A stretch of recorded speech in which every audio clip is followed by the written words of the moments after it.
There we go. All right. K-Cat was distracting me at the beginning. Good evening, everybody. Welcome back to the stream. It is Wednesday night. I'm trying to get my wine open. Oh, Wednesday night. So that means it is Kdog After Dark, brought to you also in part by K-Cat as well, because she is already causing a ruckus tonight as we're getting started. If you guys aren't familiar, I, of course, am Kdog for all you people. Since we are running a co-stream, I'm going to go ahead and switch it over as we get started here so that way we can start introducing everybody that we have this evening. And actually, I'm going to unmute them because I muted because they were all over here talking the whole time, doing their thing. So, hello. Because then otherwise you guys would have been like, I hear people talking, but I don't. Yeah, exactly. You know, I got to do that. Tonight, also, the part of Decent Wine is going to be replaced by whatever 19 Crimes crappy wine because coronavirus and I can't get out and get any more good wine, so I'm down to all the crap that either has been gifted to me or the really expensive stuff. And I love you guys, but I'm not breaking into the $150 plus bottles for, you know, a random web show. I got to save those to, you know. What? That's rude as fuck. Hey, I did a $50 bottle last week, all right? Yeah, SareSasa, Shredder, and Disciple. I mean, it gets no better. I mean, yeah, but, you know, I would drink $150 worth, or $150 wine for you guys, just saying. I mean, I would drink it for you. I mean, I pretty much already did that when we were at, like, West and, you know, South and everything else.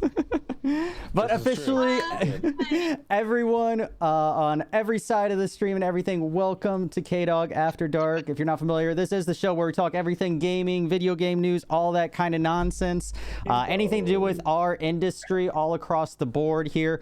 Before we get into it, I always do like to say we do appreciate you guys, and Chad, love you. It'll be up there all the way through it. But since we are recording this live, we are covering a lot of topics. If we don't touch base and talk to you right away and, you know, single you out and respond to you, we still love you. We promise. I do have a section up in the Discord on my own personal Discord that we have set up every time during the stream. If we miss a question or something like that, or there is a question, I told you, she's already answered. She's crawled across my desk like 7 times already. If there is a question that we miss, go ahead and throw it up in the Discord, and then at the end, we'll touch back and answer any questions and things like that for you guys. But yeah, that's the informational business side of everything. Introduce everybody, of course, beneath me this week. Again, we have Disciple. Hi, Disciple. There we go. Hi. Co-host is back again this week. He was having technical difficulties last week, so he was unable to join us. Always. So, but yeah, you know, it's always something. We always have some kind of issues. So Shredder OG, and of course, this week, special guest. Yeah, the secret square, the mystery square, the center square on this week's edition of, wait, what was that show called? Wait, what? The with the squares? Celebrity Squares. Was it Celebrity Squares? Was that the actual name of it? I don't remember. Yeah, Hollywood Squares. There we go. Hollywood Squares. Got it. Whatever. Got it. Yeah, same difference. Yeah, it's Hollywood. Yeah, either way. Our center square, even though it's in the top right this week, is going to be SareSasa, who, you know, we love. We apologize. I apologize. She is absolutely gorgeous, but the way that it's all set up, we're having to use like her 1976 webcam that she has to make it work. So trust me, guys, she is absolutely beautiful. But yeah, so if it is a little grainy and things like that, just grainy. yeah, exactly. Now it's just a little grainy. You don't get to see that high. We don't want you to get too blown away by her beauty, and otherwise we just have to end the whole stream ahead of time. Honestly, Sasa, thank you for being here. A little bit about Sasa, of course, from what I know. Of course. She was one of the first ones that was like, I want to be on the show, and then I like couldn't get her scheduled because I had a couple people already. So it's nice to finally have her on here. Of course, I mean, tell us a little bit about yourself. You play my nail, and I just realized that it looked weird. Sorry to interrupt. I'm just sitting here like... And this is the next 2 hours, guys. This is what it is. But Sasa, give us your spiel a little bit. I of course know a little about it. We all are familiar with you. For everybody who's not familiar with you, who are you? What do you play? What do you do besides just sit there and look pretty? So okay, so I have a way more high-tech camera than this, guys. Absolutely, this is literally on my monitor. So make do with what we got. I love a lot of games. I literally am one of those people, like a CEO of playing every game ever and not having one game that I stick to. I play League of Legends, Overwatch, Smite, Paladins, freaking Apex, Call of Duty, Black Ops 4, all over the, like literally all over the board. Black Ops 4 is still a thing? Yes. Yeah, I still love it. It's so fun. Pretty sure they took those servers down. I was saying, like, as soon as No. Warzone came out, didn't they like take the servers down? I don't know. You know. Yeah, I think I think that's actually- gone. I think as soon as Warzone came out, No, people were like, well, let's switch back to Black Ops 4 because it's so great. Like, it's Yeah. so OG. Mhm. But yeah, on my off time, I love yoga. I love cooking. So those are things. I newly got partnered. Like, not newly anymore. It's been a couple months. But I say, if that you're was newly fun. partnered, then Like what am 6 I? months? I say, because I haven't got partnered since you. I know. I should have took down that Ava. Mhm. UFO. Uh, So yeah. and also recently got married. Oh yeah. duh. Oh yeah, whatever. I mean, that did happen. Yeah. Yeah, it did. We streamed the That's awesome. wedding, Mhm. you know, Yep. streamer life. Mm-hmm. Hashtag Mm-hmm. Mr. Sasa. Yes, he's my Sasa. husband. Honeymoon to be forthcomings, though, still correct. After Yeah, Corona. Yeah, after Yeah. Corona. Yeah, we're more chilling right now. Yeah. As we all are, but yeah, and, you know, she was also one of the ones guys that was involved in that the League of Legends mixer matchup tournament with her team, like Tyson and a couple other people. You know, One they and done. one and done. They got their one kill and that was it. Their one kill and done. Yep. It was fun to watch though. Okay. So yeah. But yeah, so that's Sasa for all you guys that don't know. Also TikTok queen. I had to find an image of an icon of TikTok to throw in the little socials there. And I cannot stand the TikTok image because it's meant to look like a little after image distorted thing. And just looking at it drives me nuts. Like it is the bane of my thing. I look at it and I'm just like, oh my God, it looks terrible. Okay, now, can I just say the fact that you called me a TikTok queen, I think like in terms of like purpose, I've reached it. Like, I've reached it. Every time I turn around, I see like what you have it posted like between Snap or whatever and all that. It's like, here's my new TikTok, and I'm just like, Yeah. I TikTok. post a lot.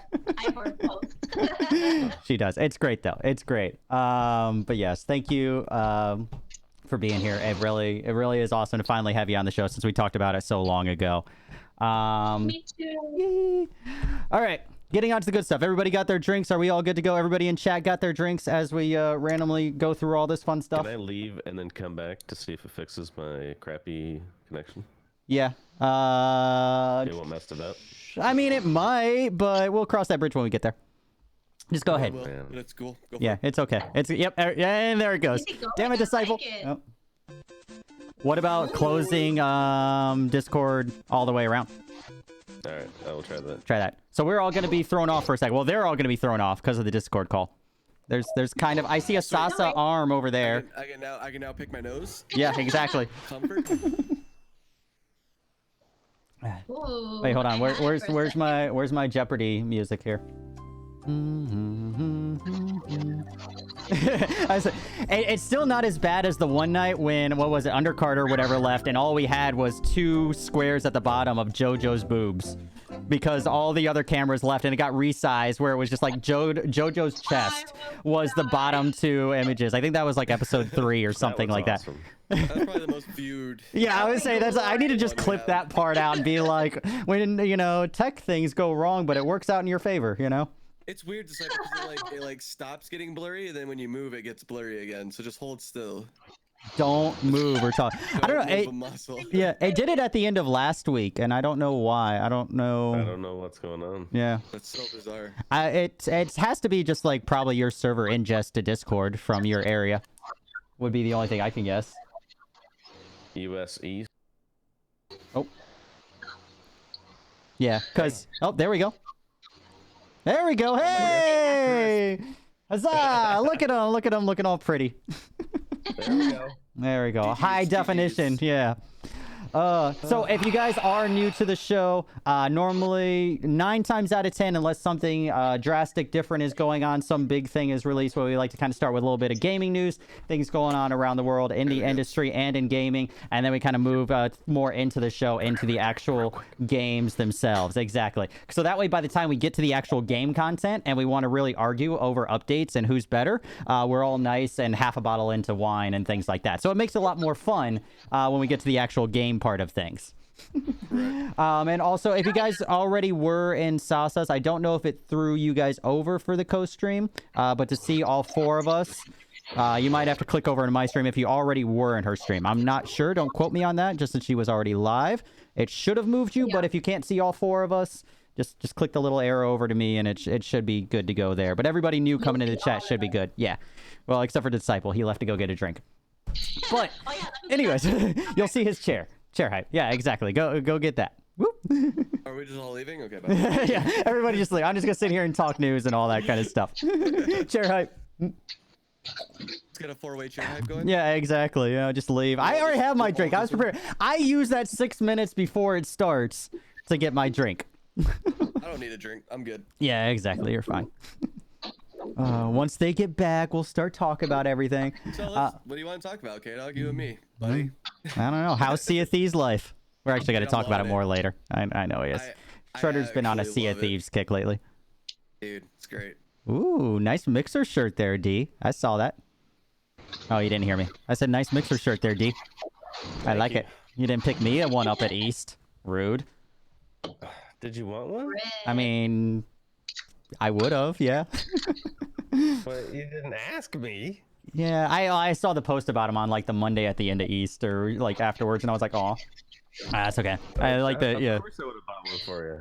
It's all good. It's all good. All right. Now that everybody's back, we'll move right along into all the news things. Some of these will be a little bit more in-depth. Some of these a little bit later. But like I said, we like to cover everything that's happening in the gaming world every week. That's why this is a weekly show. And we can kind of touch base on all the things. That way you guys don't have to read through the 17,000 different news gaming websites that I read through to do this show. You guys can just come here and watch and see what's going on in gaming land.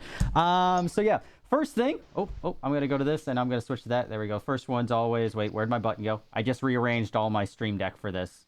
That one. There we go. All right, and I'm like, wait, it's all moved. All right, let's see. Is everybody here? All right. So, the first thing that I want to kind of cover base, since everything that's going on in the world, obviously we've talked a lot about it. We have Modelo virus going on, as I love to call it. Obviously has affected us, our industry, everything like that. But wanted to talk a little bit about some of the good things that are coming out of everybody being on quarantine this week. So I have a couple of fun things, good guy kind of things, good guy companies, things like that. The first one that I saw that happened this week, and actually over the last week and a half, I did see the first article about it come last week. And I have my handy dandy little Blues Clues notebook here with all my little notes for everything. It's actually the coolest thing I think that I found, and it started last Sunday before last, which is that with all of the things being canceled, so NASCAR and Formula One all canceled a lot of their races upcoming. The Australian Open, Firestorm, Australian Grand Prix, Firestone Grand Prix, Atlanta Motor Speedway, all of those races were canceled. That being said, almost immediately after they canceled them, a lot of the racers got together with a couple different companies that already do these simulators and races online. And actual drivers, they actually instituted actual races online. So starting last Sunday, they actually had what was called the Replacements. They themed it, somebody had the idea, kind of like the old Replacements movie, which was one of the best football movies ever, if you haven't seen it. Hilarious movie. Right. They do the dance and they shuffle over. Great movie. Anyways, that's okay. Off topic.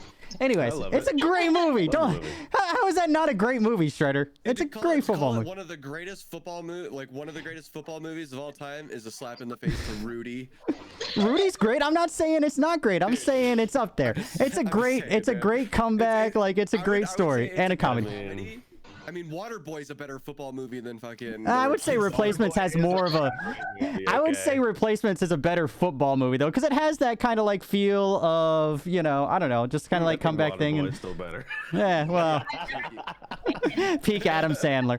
But anyways, so they called it... the NASCAR side of it actually called it the Replacements 100... Oh, no. Stop attacking that. Formula One, they had their own kind of setup as well. So iRacing has their own online simulator. So a lot of these racers and guys actually have these setups in their own home. So already had like these virtual setups rigs, which I used to have one actually as my desk, that whole racing rig cockpit kind of thing, if you ever have seen those. So a lot of these guys already have, just for practicing and playing around at home, all the steering wheels, the pedals, the whole rigs and all that. So a lot of these drivers and everything got together. NASCAR wise, Dale Earnhardt Jr. was the only name I recognized because I don't follow NASCAR, but there were a bunch of others, random names and all that kind of thing, that actually got together and did actual simulated races both last Sunday and this Sunday. And the NASCAR one actually peaked at, where'd it go? Peaked at 23,000 viewers actually watching this on Twitch. So it's actually kind of cool, I think, you know, through their website and everything. Hey, she is so feisty right now. I think that's a great way to get like younger audience into NASCAR too.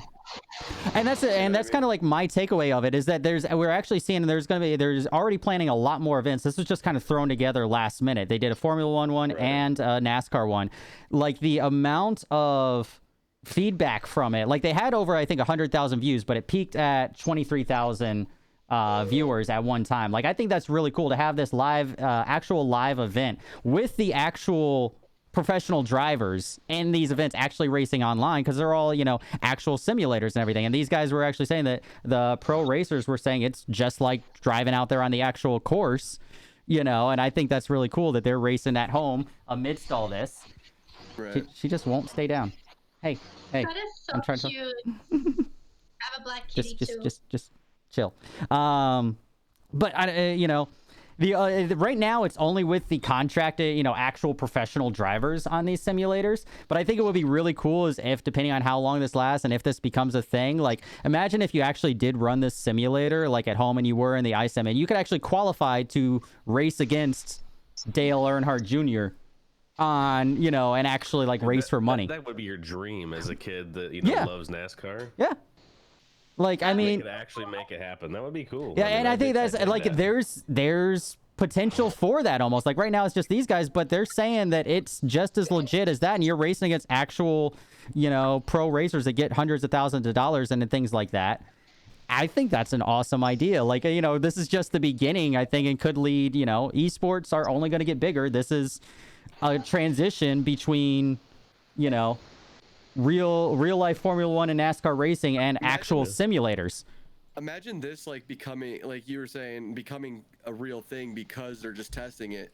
Imagine people that like are not capable of driving an actual car, because a lot of people don't realize like they're doing how many laps, like 200 and plus. Yeah, depending on which one. Yeah, Like, if they're doing that takes 500 a toll on your body, but yeah. I mean, and it takes a toll on your body. People don't realize how much like those guys go through sitting in those cars for that long, you know. I mean, imagine sitting, like how long does a race last usually? Hours. A couple hours, like 3 to 4 hours or something like that, I think. I don't know, I haven't been to a Daytona 500 in a long time. I'm just saying, man, like that'd be crazy. That'd be crazy. And like if they were just like, for people that couldn't physically do that part of it, to do this, which would be a little less strenuous, it'd be pretty sweet to have that become a thing. Yeah, and actually one of the drivers did say, it wasn't Earnhardt, but it was one of the other ones. Like I said, I had his name, Kligerman. Oh no, he was the one. So I think it was him though also, because he was the one that they were interviewing. Actually said that the comparison between this and actually doing the race is, it's very accurate. They were saying that the skill set for this compared to like if you beat, you know, LeBron James at NBA 2K, you're not able to actually go out in real life and do it. Like that doesn't translate. But he was saying like realistic. I know, insane, right? But they were saying like if you have these. But I mean, if you have these rigs and simulators set up and you're beating Dale Earnhardt Jr. on this, they said like arguably like that's the same skill set. If you have this actual simulator, like it's that authentic that it's the same way, minus the physical toll on your body, obviously, of sitting there for that many hours. But I mean, even still, like you're still sitting in a chair for 3 hours if it's a legit race. If they change it to that, you know, and make it you know, it is a simulator. You know, if you want to do this Right, race, yeah. you're going to sit there for 3 hours in that chair. You're just not feeling the bumps necessarily, I but mean, you were going to anyway. yeah, exactly. So now there's a chance. I mean, I think that's why this was the main thing that I brought up first time. I think this is like the coolest thing that might open up a lot of doors, for the future of, esports in a different way than League of Legends or, Counter-Strike and things like that, Yeah, absolutely. Yeah, some of the chairs you can't feel the bumps. They have the the actual like the rumble packs inside there that will give you the yeah, if you want to get real legit with it, yeah. The one thing though was funny, like they said that it all ran great. The clearman guy, he said he did have a hiccup though. He ended up running into a wall, and they were saying that there were a little bit more crashes because they were playing online, so they were a little bit more willing to risk than in real life. But he said he ran into a wall when his computer tried to force a Windows update during the race, and I thought that was funny. And that line right there too about like being able to do things that they wouldn't normally do for not only their safety but the other drivers. There might be some really cool techniques that they could implement. You know Thanks. what I mean? Yeah, no, and it's like, oh, Where it's like, because like obviously there's some Made things my that day. are frowned upon. yeah, because yeah, NASCAR it can because of the endanger. dangers. Yeah. But if there are no dangers, it's just like how we play video games. We do stupid shit because there's no repercussions of Yeah. it, Yeah. to us. So I mean, imagine being like, I'm just gonna put this guy in the wall real quick. I know it's super shitty, but like you could. And then, but I mean, wouldn't just 'cause it's you wouldn't actually a wanna, like- sim, so you're not going to be driving it like you're playing Twisted Metal. But I mean, if you were going to try to push, it's gonna cost you millions of dollars. Yeah. By putting it in the wall. yeah, but if you're going to bump that guy, it's going to So- have a reaction onto you at that speed. So I mean, you're not able to just go right. around playing bumper cars, but you might be but- willing to make that risk, And of I think it'd be nudging. like, yeah, because like I said, if you wreck your car, like those cars are worth Yeah. a ton of money. So they get super pissed when they wreck, but I mean, if it's a video game, you're just like, whatever, just respawn another one real quick. Like, you're gonna push your car to the limit. Yeah. You're gonna do some stupid stuff with it. Yeah, be like, all right, I don't have to pay for it. Next week it'll be, it'll be back and fixed, and no worries. I just didn't, what I I- just didn't win this week. My dad used to he used to play the NASCAR on Nintendo 64, Mm-hmm. and that was like the 2-player.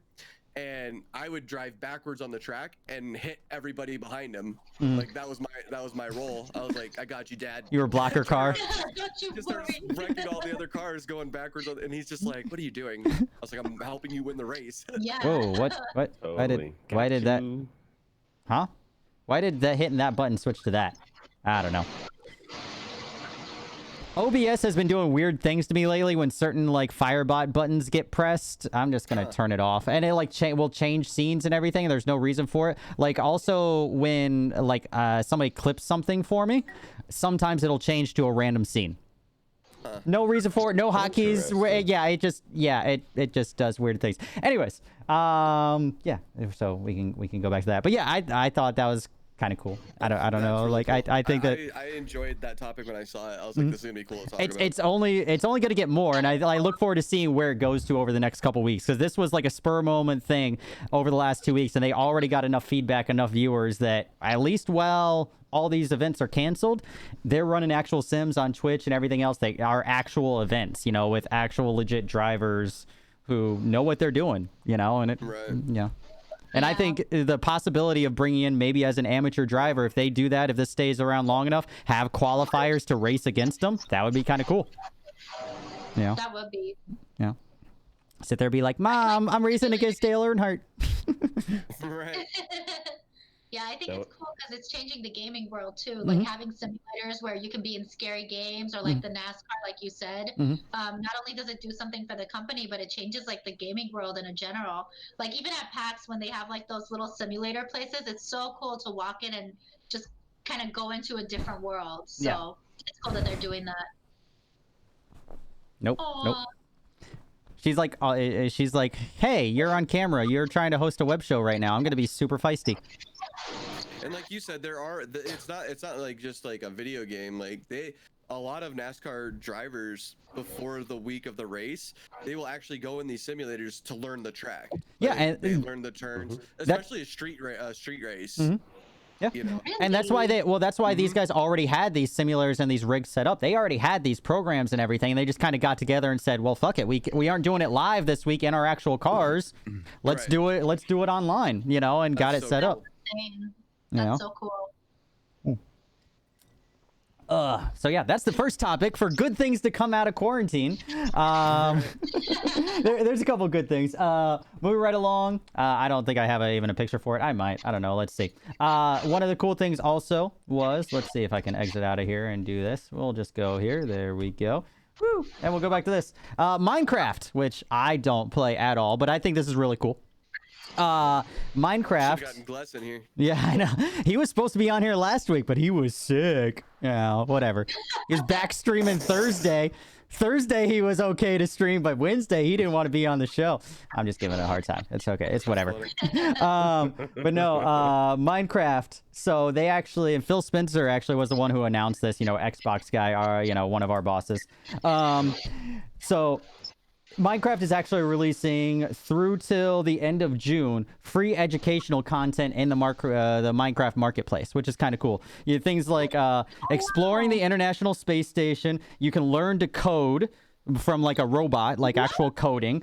Visit around DC landmarks. Do marine biology and learn what it's like to be a marine biologist. Like all these little different, and there's more supposed to be coming too. Like it's all free content. Like That's awesome. and I think these So cool. like little feel good things for despite the fact that we're all under quarantine. I mean, it makes sense because Minecraft is so wholesome. The fact that they're doing something as wholesome as that is very fitting of Minecraft.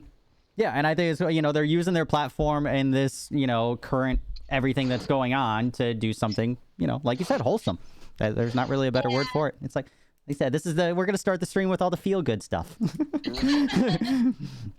Yay, feel good stuff. So that is simply there. But yeah, if you guys are into Minecraft, definitely check that out on the marketplace. If you have kids, things like that. I actually am really curious. I probably won't download Minecraft while like YouTube and be like, what's this educational content? And because shit, if a random like blocky robot wants to teach me how to code, that's kind of cool. Like, I mean, maybe I will, shit.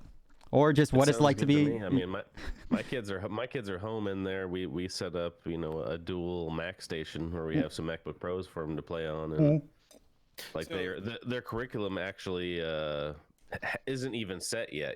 For staying at home, it's actually really crazy. Yeah. Yeah. So my mom's a teacher. Some of you guys know that. Her school is actually making her a streamer. She's actually streaming on a platform, not this one, not Twitch. It's like some platform that teachers set up. Yeah. And they're teaching like this. So my mom will be on the screen, and then her class will be in chat. So if they have questions, they type to her. So she's still teaching via the internet. Yeah, the one I called is called Zoom, like chat set. I don't know if that's the same one, but that's the one that I've seen around with teacher friends and all. Okay. That is what she is using, is Zoom. I did see an article and a joke about saying that instead of using Zoom, if it can't handle the workload, they should go into World of Warcraft and use their servers since they can handle a lot more. And I think that's kind of, it's like, just make a free World of Warcraft account. We're going to have math here. We're going to meet and, whatever. All right, who wants to be, class gets to pick either Horde or Alliance this week. Where are we meeting for class, all the little like night owls running around and shit. Like, Timmy, stop messing with that. Sit down and listen. Right. But I'm trying to quest. All right, anyways. Anyway, neither here nor there. Other things that happened. Feel good. Well, this one's not as feel good, but it is another thing that happened because of quarantine. Steam. We did talk about it last week. Their milestone last week, which was what, 19, almost 20 mil, I think was their milestone. I couldn't remember what we talked about, and I threw away my notepad from last week. But it wasn't as much. I think it was like 19 mil that I think it was. 19 or 20. Yeah, I think it was 19. Yeah, because our resource was. So they topped this past weekend 22 million people on Steam this weekend. Holy crap. And it's only going to get better. 1.1 million on Sunday on CSGO. You know, CS:GO is the biggest, you know, game on Steam itself. But yeah, obviously huge amount of concurrent users. Surprisingly, I was reading the article. I wasn't surprised by this. I don't know if you guys will be, but the people were surprised writing the couple articles that I saw that majority of the new concurrent users were playing games besides like CS:GO and all that, which doesn't surprise me because they were like, oh, well, most of the newer people are on like Doom and this game and this game. And I'm like, well, yeah, because they're not the normal gamers. They're not the people who are playing CS:GO normally and always on. You're getting people who don't normally game, so they're picking up the new hot game and playing it, you know, those couple 100,000 people. So I don't know if that surprised any of you guys, but that didn't surprise me at all. I was like, it doesn't surprise me at all. Yeah. No. So I feel like this is pretty obvious. Yeah, exactly. That's what I thought too. I was like, what do you mean? Oh, they're not playing CS:GO. Yeah, because the 1.1 million people who are playing CS:GO already had CS:GO and already play it almost every day. Like, you know. But yeah. There aren't people flocking to that game. Yeah. Nobody's day. flocking to that game that doesn't already play it multiple times a week. You know, they're going to go play, you know, the new people who have the week off Top all of a 10 sudden. Games that are AAA platform, you know, a AAA, you know, production company are going to be. Didn't even press anything. Didn't even press a button. OBS is just didn't press a single. This isn't even an active scene in my OBS anymore. This is my old intermission scene. Yeah. Oh, it just and nobody even. Yeah. So yeah, I don't know. It's technology, guys. It's OBS. It's streaming. Something always is gonna be wonky. That's so true. It's something every day. Something breaks, guys. It's just a thing you accept in streaming. Drives me nuts, but you just got to kind of accept it. Other good things. Moving right along. We've talked about it multiple times, and once again, we have evidence. Nintendo, good guy Nintendo Corporation. You know, because every time we talk about Nintendo, it's all in like a good light. They always are like, oh, hey, happy little feel. Yeah, it's always feel good, you know, things. Nintendo actually donated stateside, donated over 9,500 of the N95 respiratory masks, so the really hardcore ones for that keep you from having the particles and all. So the really high end ones that, you know, they need in, you know, the health industry right now, and, you know, first responders. So they donated over 9,000 of these in Washington to first responders and healthcare providers. They had masks. So the thing is, they had these sitting around. They had these masks somewhere stashed for emergency preparedness planning. Why does Nintendo have over 9,000 respiratory masks stashed in a warehouse somewhere? Is my question. They knew it was coming. They knew. So it's like, so what I thought of when I was reading this, and did you guys watch what was it, World War Z? With I think it was World War Z, right? And you have the Israel part of the movie where the one guy is like, I'm that one guy who has to think of a worst case scenario, that weird thing that might happen. I feel like Nintendo might have a guy like that. I feel like that's a thing. He's got a VP title, and he's like, hey, guys, every facility needs these. Yeah, just he's that just in case guy. You know, he's that one guy, worst case scenario guy. He is designated. You know. On that topic, I was joking around. I was joking around about that being a thing where it's like all these doomsday preppers guys, right? That are like, oh, you're laughing at my show, but look at me now, bitch. You know, like, yeah. Who's like, ready? 100% I'm like, oh shit, okay, maybe you guys had a point. Yeah. You know. Oh, was there? Yeah. I've also been for tax write-offs. You know how like people buy things and they're like, we could write this off, and every year they're like, we could just buy this and write it off taxes, and then now it's useful. They're like, you know, we should let people know that we did this. We had all of this in our stack pile somewhere. I don't know. Nintendo's just seems like super nice, like that they wouldn't use it as a tax write-off, but so nice that I feel like they had something like just in case, you know, like the Raccoon Corporation kind of thing going on. Like they're like just a little worried about something like that, you know. Just you know, we're gonna keep, you know, almost 10,000 respiratory masks laying around. We read about the vault. That's what we last talked about. They have a vault somewhere of old Game Boys, because that was the feel good story last time we talked about them. Was they had a vault of Game Boys that they sent to an old lady to keep playing her Dr. Mario or whatever it was. I couldn't remember but yeah, so they sent her like this original like handheld Game Boy, like the 18-bit or whatever that they had. I'm like, there's like a warehouse somewhere full of, they have like vaults of this random stuff. Like Nintendo is just paper too. Yeah. Oh, yeah. They're prepared. Yeah. So what I'm learning the more we do this show is if the apocalypse actually does happen, find a Nintendo place near you, like, because they're gonna be set. They have bunkers. They have whatever you need, like set up and good to go. Like, and and Nintendo. then they got like day one Game Boys. Yeah, down there for exactly. you Yeah, that's when you yeah, get that's what I said. bored. Yep, exactly. And you can sit there and play Tetris as much as you want. Right. Yeah, I love Tetris. Yeah. That is so cool. And that was a couple weeks ago. They sent one to somebody, like her Game Boy died or whatever, and she was like 90 something. Yeah, they sent one to her. It was like kind of a nice thing, you know. But moving right along, other thing, Plague Inc. For you guys aren't familiar with the game, pretty much is a game where you try to figure out how to spread a virus or disease around the world. If you've never played it, it's been out for many years. I've played it multiple times.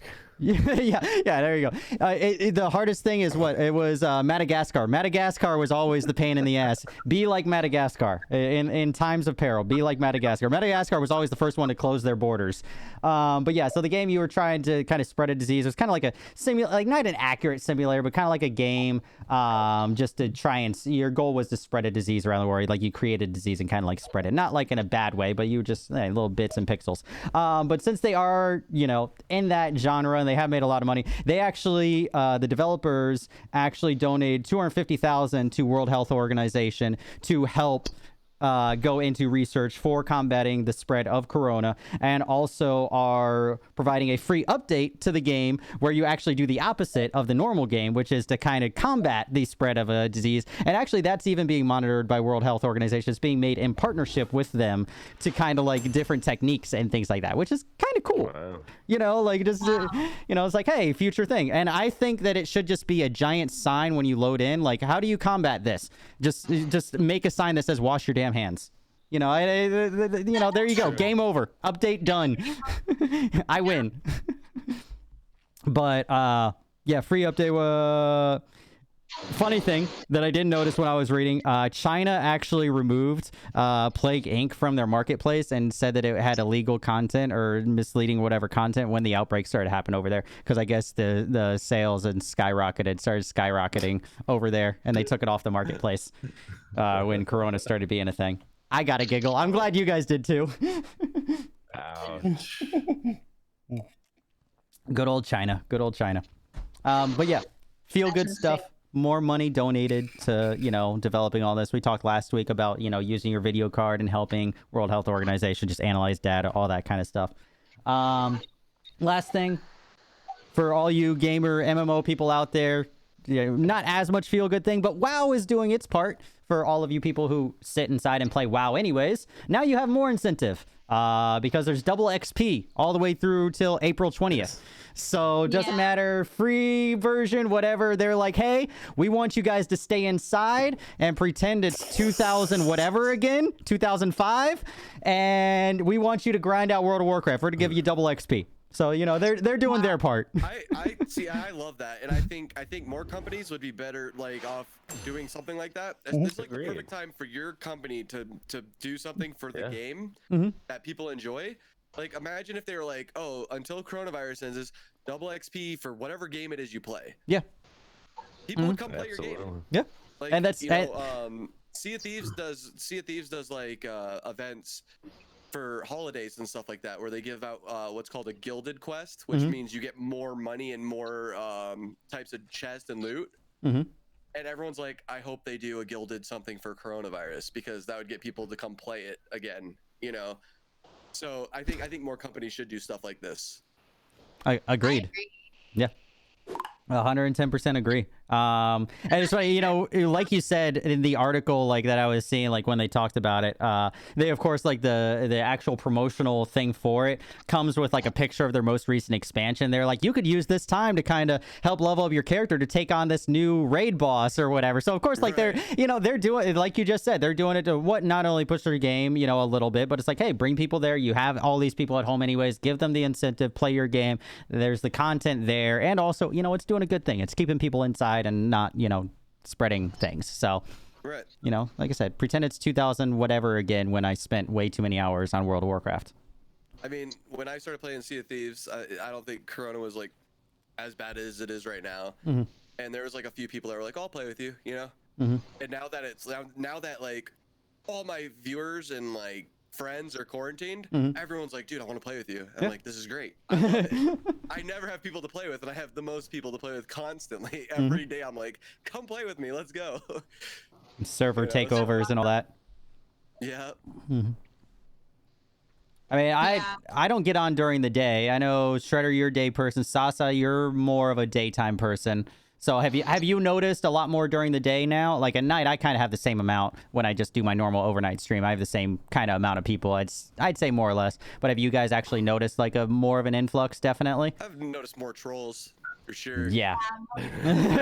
Well, that's why, like, I can almost time it. I know exactly when all the kids are like waking up that would be coming in, like waking up for elementary school or whatever. It's like 6, 7 o'clock because that's towards the end of mine. It's like, and I could definitely tell, like, oh, hey, and I start seeing like the blueberries pop up and start trolling and all that. I'm like, oh, yeah, it's that time. You would be waking up to go to school right now. All right, makes sense. Yep. It's funny. It's funny because that's exactly how I am. Like I even asked Jessica because a lot of people know I only really have one mod, but it's great because she's on quarantine, so I got her all day. You know? Normally she's trying to mod while she's at work. I get her all day now. Yeah. But the problem is like I asked her the other day. I was like, "Do you need help?" Because I was like, "We have a lot of people coming through just being dumb." Because they're so bored, you know. Yeah. And I'm like, there's this amazing game called Rust that you guys might like. Go play that. Yeah. Well, it's funny. I was game playing. sucks. Oh, dude, I was playing Bleeding Edge or whatever last night, and That like it was game's like, fun. yeah, it's fun with friends and all. It's free on Game Pass. If you guys haven't played it, download it, check it out. I need to do that. It's free. You know, why not? We all have Game Pass right now. We all got that email. If you read your emails, you do. Yeah, exactly. If you read your emails, somebody posted about it on Twitter. I'm not going to say what it is, but somebody shared it on Twitter for Good Guy Microsoft, which, you know, is cool. I like it. But yeah, it was like 6 o'clock, and I knew that this person was coming through that troll, and there were like 2 or 3 that came in, were being like, hi, and they were like, hey streamer, and I'm like, oh my god. I got something to tell you, streamer. I'm like, really, like you're even talking, like come on. And then they waited for a second. They were typing out their whole little thing, and I was in between things. I'm like, dude, it's like whatever you're gonna say, I'm gonna immediately like just delete it. Like it's not going anywhere. Like I'm sorry, your little 10-year-old. Like whatever you can say to me, I guarantee you, my self-conscious and depression has said 10 times worse. Don't even try me. Like it's not even like there's nothing that you're gonna say to me that is gonna make me go cry. I'm sorry, you know. I will say on the upside of that, like I've also seen a lot of new community members pop up because of the coronavirus. More people at home, more adults as well. Because I've had several new adults in the community ever since the outbreak and everybody staying home. And I think it's really refreshing because I get a ton of trolls, but having new faces pop in is so nice, especially during the day. Like for me, it's always been a struggle. I'm like, damn, should I go at night? Should I go during the day? And so being during the day, I'm like, damn, this is nice actually having the new faces as well. So I'll take the trolls, just bring me new people. No, I agree. Yeah. I mean, that's the positive side of it. I've had a few people come in that are like that too. They're like, I've never watched a stream, but there's nothing else to do. So we're checking it out. Here's your reality TV for the next little bit, guys. You know, I've had people come back as well. People that used to come by a while ago, and then now they have time again. Right. So they're coming back to say hey. So I mean, I agree. It's nice. Yeah. Numbers have been up. Yeah. And there's been, there's always good with the bad. Yeah, exactly. You know, gotta take one or the other. But yeah, overall, I think, you know. No, that was my sarcastic remark. we have the trolls, but yeah, no, I just I've seen it. I don't think I haven't seen it as you got to balance it out. I just was saying more trolls being co-streamed with Sasa than a long time. Just the people coming in so far. So well, I mean, it's attractive female. Like it is what it is. I know what it is. I'm just saying this is what happens. Nobody ever comes by and trolls me because I'm pretty. And it's been an hour. More than I had in a week. I'll come troll you, disciple. Oh man, thank you. Slide in your whispers. Sasa, what is your number that you get up to on whispers in a given stream? What's the highest you've ever gotten? Oh, it's probably disgusting. The highest? Do you remember? I had several whispers throughout. But I wouldn't say they're disgusting. My mods actually get more weird whispers than I do. Like more of the whispers I get are either from my mods or community members telling me something that they didn't want to actually physically write out in the chat. So Got I've it. never gotten weird, creepy, like show me your feet whispers. You know what I mean? Oh, dude, I am so gonna whisper that to you next time I see you on. It's so happening. It's so happening. I'm so gonna probably like respond very intriguingly. Well, I remember like if I ever had people like ask me for feet pics, I would just send them this gif right here. right Hang on, here. I got you. I would say I'm anxiously waiting now. Yeah. Where is this GIF? And Kdog chat. Oh, nice. I like it. Yeah, Uh, like, there you go. Yeah. Well, it's funny. Like I remember, like it's just funny. You know, it's the joys of being a female streamer. I think Pop said she's gotten over 100 different whisperers in one stream before, like unique Jeez, whispers. that's all. I would think a lot more. Yeah, I think she said it was like low 100s or something like that the last time we talked about it, because you know, Pop is Pop. That's crazy. Mm. Though. Wow. Yeah. Gotta love it. Gotta love it. I just know how thirsty boys can be, Mhm. and I mean it can be bad. We're dumb. We are a dumb gender. We are a very dumb gender. You have to do it in the chat, like the show me your boobs or like, oh yeah, look at that nice rack or whatever. Those are the comments that I get in the public chat where it's like, oh god, you know. Everything else, whispers are pretty tame, I would say, compared to them. Yeah. I would probably turn whispers off. My daughter wants to stream, and if she ever does, whispers will be off. Well, that's why, like, I remember when we were leaving South and all that, I was talking Pop to turn whispers off and like how to do that. And we got that set up because she was having that issue. Yeah. And now it's like, I think if you do that, only your mods can whisper you. I think is the way that it is set up. That should Yeah. be the way that it is Yeah. set up. I think that's, you know, then only your mods can whisper you, which Yeah. is great. The only- You know. the only Agree. thing- Completely The agree. only thing that's like weird about that too, though, is there are some streamers, female streamers, let's be honest here, that have regulars that they allow to say Who's some talking? pretty. Is that a ghost? I'm eating. Sorry. Okay, just checking. The ghost is Yeah. eating. Okay. I got it. No, so my thing is like Whoa. female streamers, like some of them, not all of them, will allow some sort of like comments to be made by regulars of people they know and they know it's a joke. But then you got viewers that don't realize it's a joke and they're like, "Oh, this girl's thirsty. I'm gonna say some shit now too." You know. You know, but that comes down to also reading the room a little bit. You know, it's like if you see but this like you person, said, we're a dumb. yeah, we're a dumb gender. We're a dumb We gender. think, oh, you know. That's So and going so to the said strip club. this. That's like going to the strip club and being like, "Oh, she's really into me. Did you see her dancing on me?" Yeah. Well, you put $1 in front of you. you idiot. Yeah, of course, yeah, of course did. she danced. Yeah. Yeah. Yep. That It's is funny. there's. Wow. Gotta love it. But I mean, you know, it's true. I can say, like, you know, for the most part, I agree 100% with Shredder. But, you know, I will say in defense, like, you know, not really in defense, but in a sidebar, read the room, guys. Like, Right. if you go in and there are people like making those jokes, like, yeah, you can kind of make the jokes, but also if you're brand new to a community, ease your way into it. Don't like Right. throw the hardcore joke right out there, you know, as you say hi. You know, like, right. don't be like. You're level 1 in chat, and you're already knocking on the. Yeah, like, knocking on you're the crossing the devil's line a door, little you know? bit, like, you Is know. that too soon? Yeah. I feel like that's If too you soon. think it might be too soon, it probably is. What Soja said though, like I feel like the men that we have in my community anyway are like the gentleman type, like especially like the old school kind. Because at some point I talked about men in the 50s, and I'm like, man, don't you wish it was back in the day when people would open doors and be like super romantic and all this? And most of them were like, yeah, we're still like this. So it's so refreshing when you go online and you think like men are going to be very like on you. I feel like more of those men belong in like the clubs. That's where I meet them more so than. I held the door open for Kdog. I was every gonna say, time. like, yeah, Disciple holds the door over for me all the time.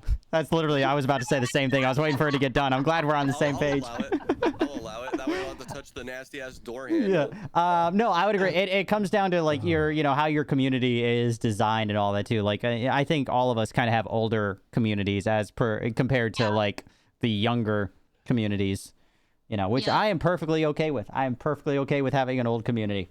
100% love it. Cheers. Absolutely love you guys. Absolutely. Yeah, I do not want, as much as it would be awesome to get hosted and, get some, all that viewer count from Ninja. No, thank you. Nope. I'll take my Shroud host and I'll be happy. Thank you very much.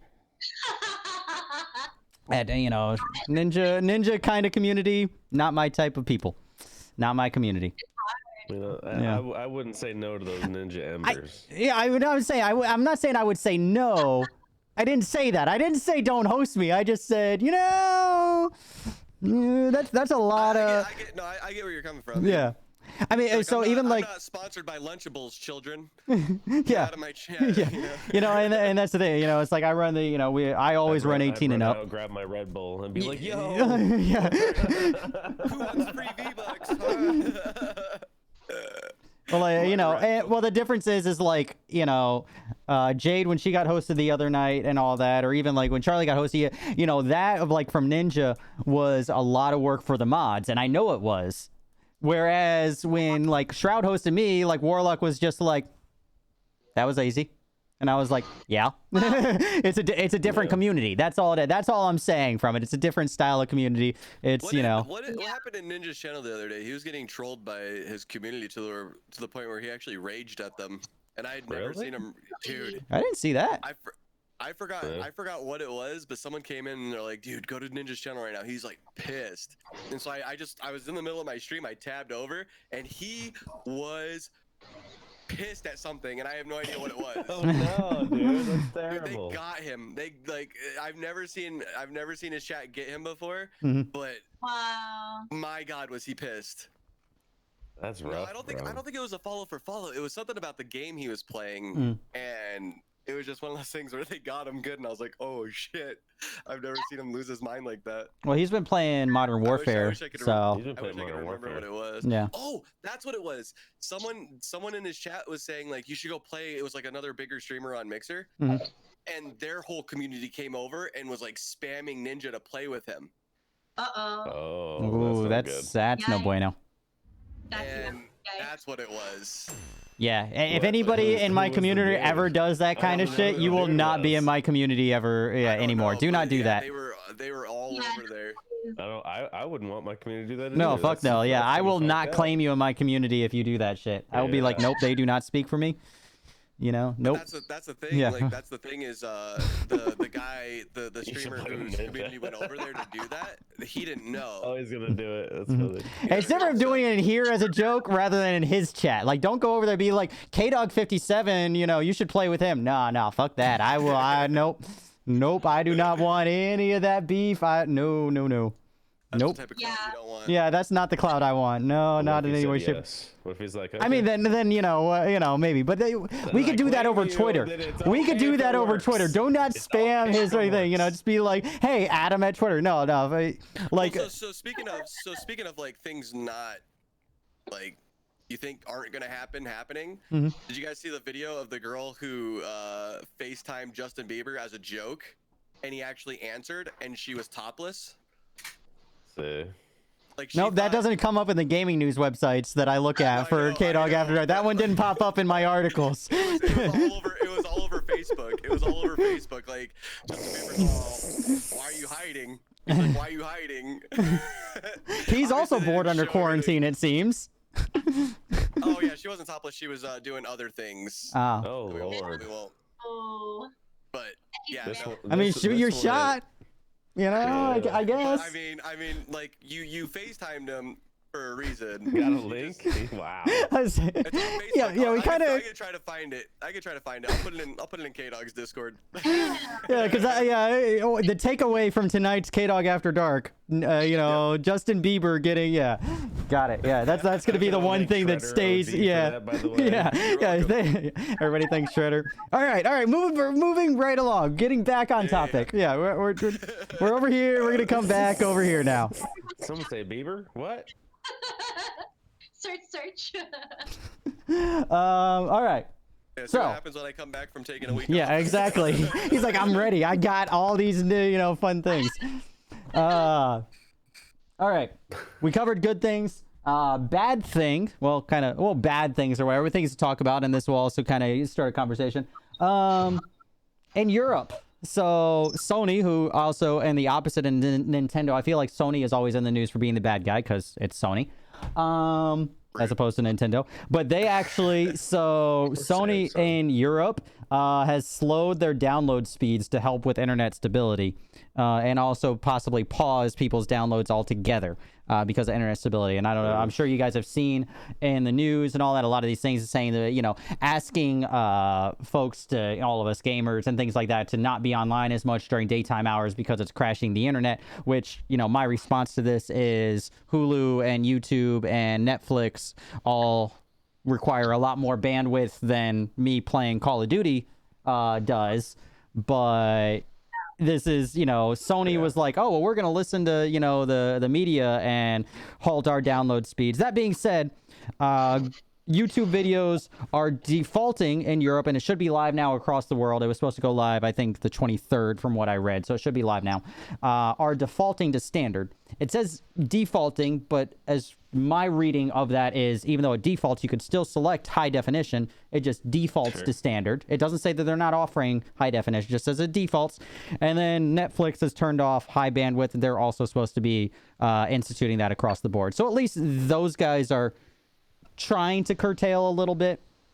But I don't, you know, I've seen a lot of news articles and a lot of people tag me on Facebook and all that because of what, you know, me doing this and all that. And I'm sure you guys have as well. All the news outlets saying, hey, you know, get off the internet because we, you know, all this is happening. You're breaking the internet. And I get annoyed because I'm like, no, it's fucking Karen watching, you know, Grey's Anatomy for the 17th time on high definition on Hulu all day long. You know, it's not us. We were online either way, guys. Just hate to break that to you. We were already online. I don't know. Your guys' opinions on it? Like that's how I feel. You know. So I do think this is happening because I'm with Spectrum, and today my stream took a big shit. Like literally, at some point, it was my game was malfunctioning. Everything was malfunctioning. Our internet didn't go down, but it basically paused. And we never had that issue. We literally have the best internet option you could buy. And so for us to have internet problems was the weirdest thing. So yeah, they're definitely doing that, and it sucks. Yeah. I hate it. Yeah. Oh no, I 100%. There are definitely issues. The internet is on fire right now. There's no doubt about it. But it's not our fault. They're trying to blame the gamers online playing Call of Duty.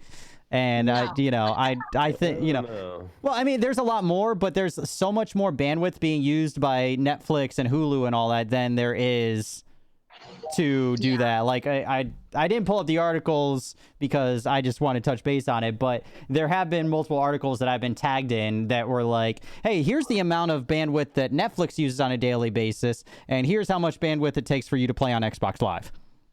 You know. Yeah. And it's exponentially more for Hulu and Netflix and all those kind of things because of the quality of it. I mean, you figure, so what's the quality of like Netflix and all that coming in? I guarantee you it's a lot more than even me streaming at high quality, the 10K that I'm streaming, plus, you know, whatever. I guarantee you it's a lot more. Guaranteed. I don't know. Kdog flex. No, I'm just saying. No, that's not a flex. I'm opening up the floor. I'm just saying. Internet, he was like, you see it? You see it? No, that was Sasa bragging about her internet. I didn't say my internet. I felt it. I felt the sass from you, bro. I thought Spectrum was pretty great. Like I hadn't had problems with it. Oh, Spectrum is fucking terrible. I pay them for my gig, but is absolute trash. I wish I could get something else. Kdog, can I put this video in meme goodness? You could put your video wherever you want, Shredder. All right, it's going in meme goodness. Everybody who wants to see the Justin Bieber thing, it's in there right now. There you go. Oh my god. My response to this is everybody follow Kdog's Discord right now. Yeah, there. It's in the Discord. Shredder put the Justin Bieber thing up in Discord. Great. Trying to derail us right now. Jeez. Sony, your game console sucks. Your exclusives are awesome. I hate you. Yeah. And Just trying to, you know. this was the perfect time for them to release the Last of Us 2 demo that they didn't do at East, and that was the only reason I was looking forward to East. I didn't end up going because money-wise it was too close and yada yada. But they pulled out of PAX East, and therefore nobody got to play the Last of Us 2 demo. And there is no reason that with everybody locked down right now that they could not release that fucking demo on PlayStation Store. 30% of the reason I went. Do you think it wasn't ready, and that could be why they pulled out? Absolutely not. No, it's ready. It's Sony. Nintendo's good guy, Sony's bad guy. Microsoft is in the middle, just going, huh? What's going on? Server. I like that. I like that analogy. Yeah, it's you know, yeah. There's no reason right now. Sony, you wanna do something good? Sony, release Last of Us 2 demo that you should have had at East.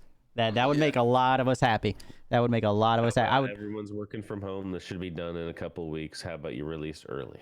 Oh, that would even be great too. You want to. That's honestly, if your game is done, I was gonna broach this later. But if your game is done and you have a later release date that's in like 2 months, your game's done. There's nothing else to be done on that game. There's last minute stuff. Fucking throw it out right now. Surprise. Release part 2, release part 3. Yeah. Give yourself some time. I mean, do Yeah, something. release right now because everybody is out. Like, I mean, my area, I'm locked down till the 10th now. I'm not going back to work till at least the 10th. So, release now. You want people playing your game? You want people buying your game? Fucking do it now. It's good, Mark. Yeah.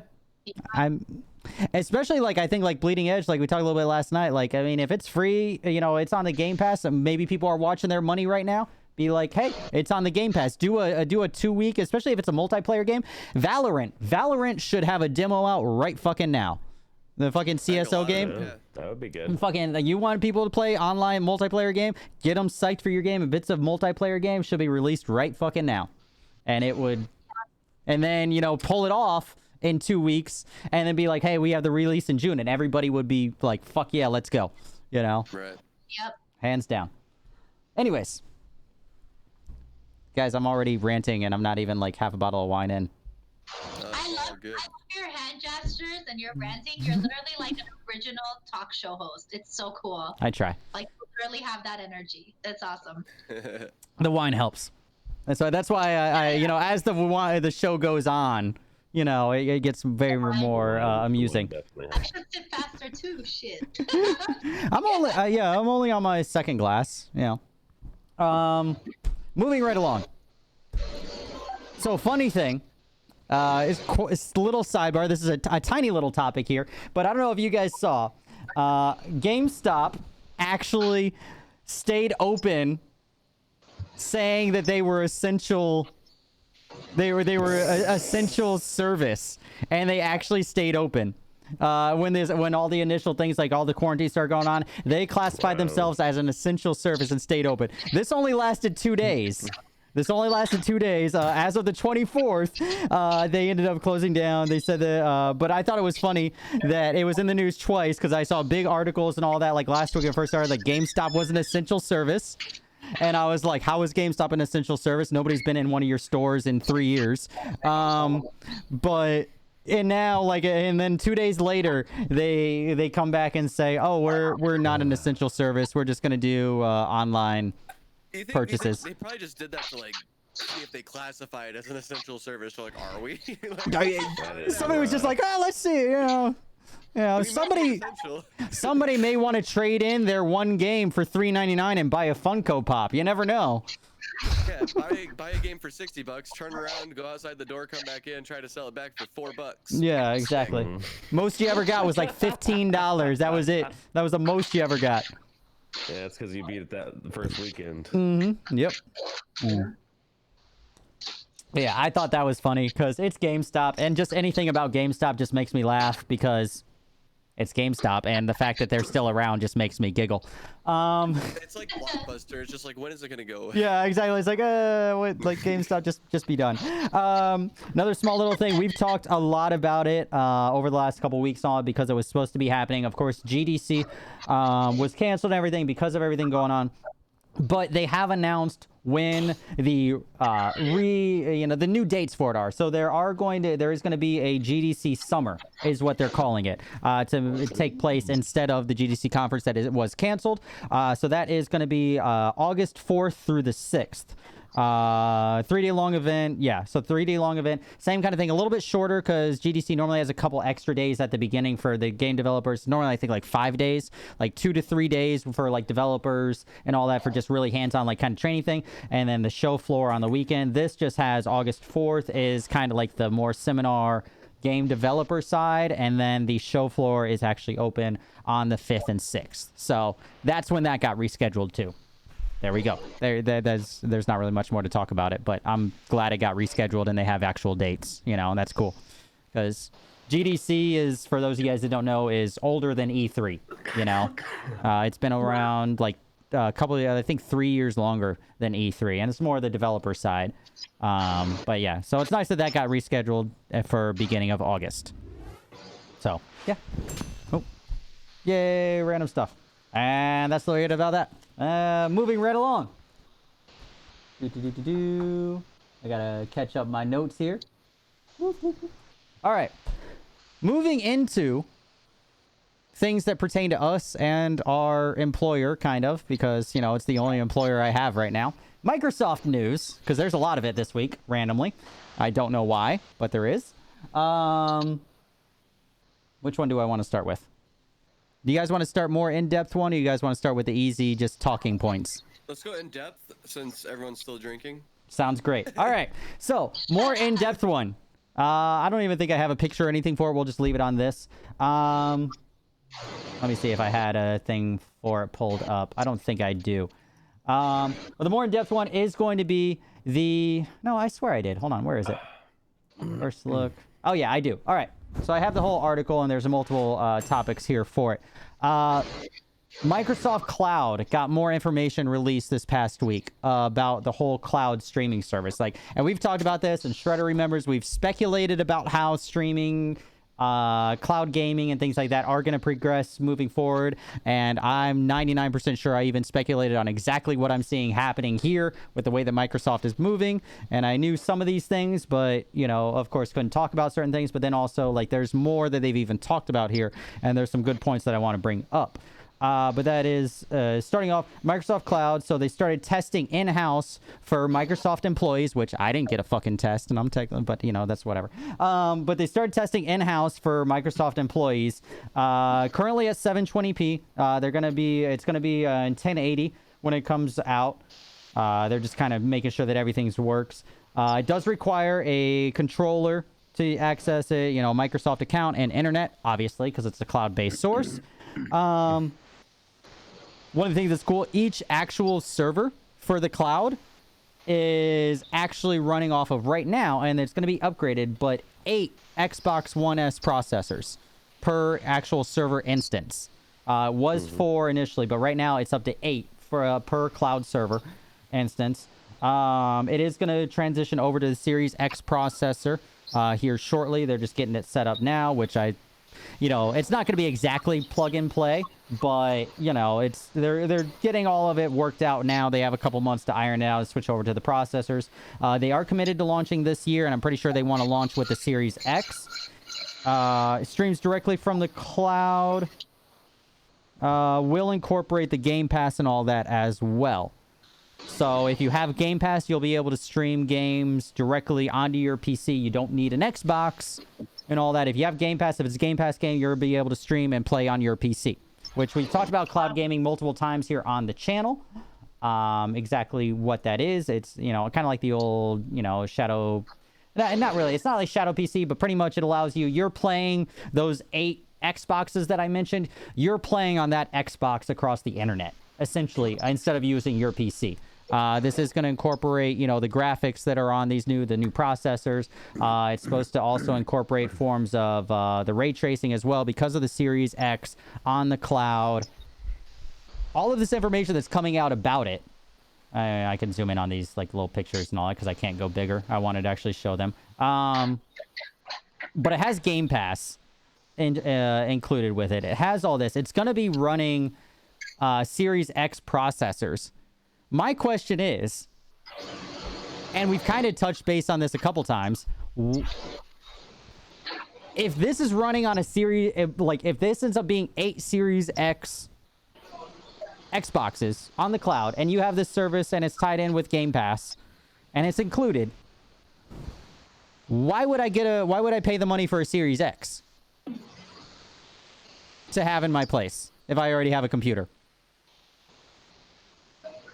Because the cloud is better. Well, no, that's the saying. Like, what would be the point of getting a Series X? Like, and this we've talked about it multiple times. Like, as the new generation comes up, what is going to be the difference? Like, why would I pay to have this arguably $700 piece of hardware? We've argued over the price, but $500 to $800. Yeah. We're roughly guesstimate $500 to $800 piece of hardware in my living room, when you could have a cloud, when you could play over the cloud and have it run just as well for whatever the subscription price is going to be. Subscription price. There we go. I can talk. Yeah.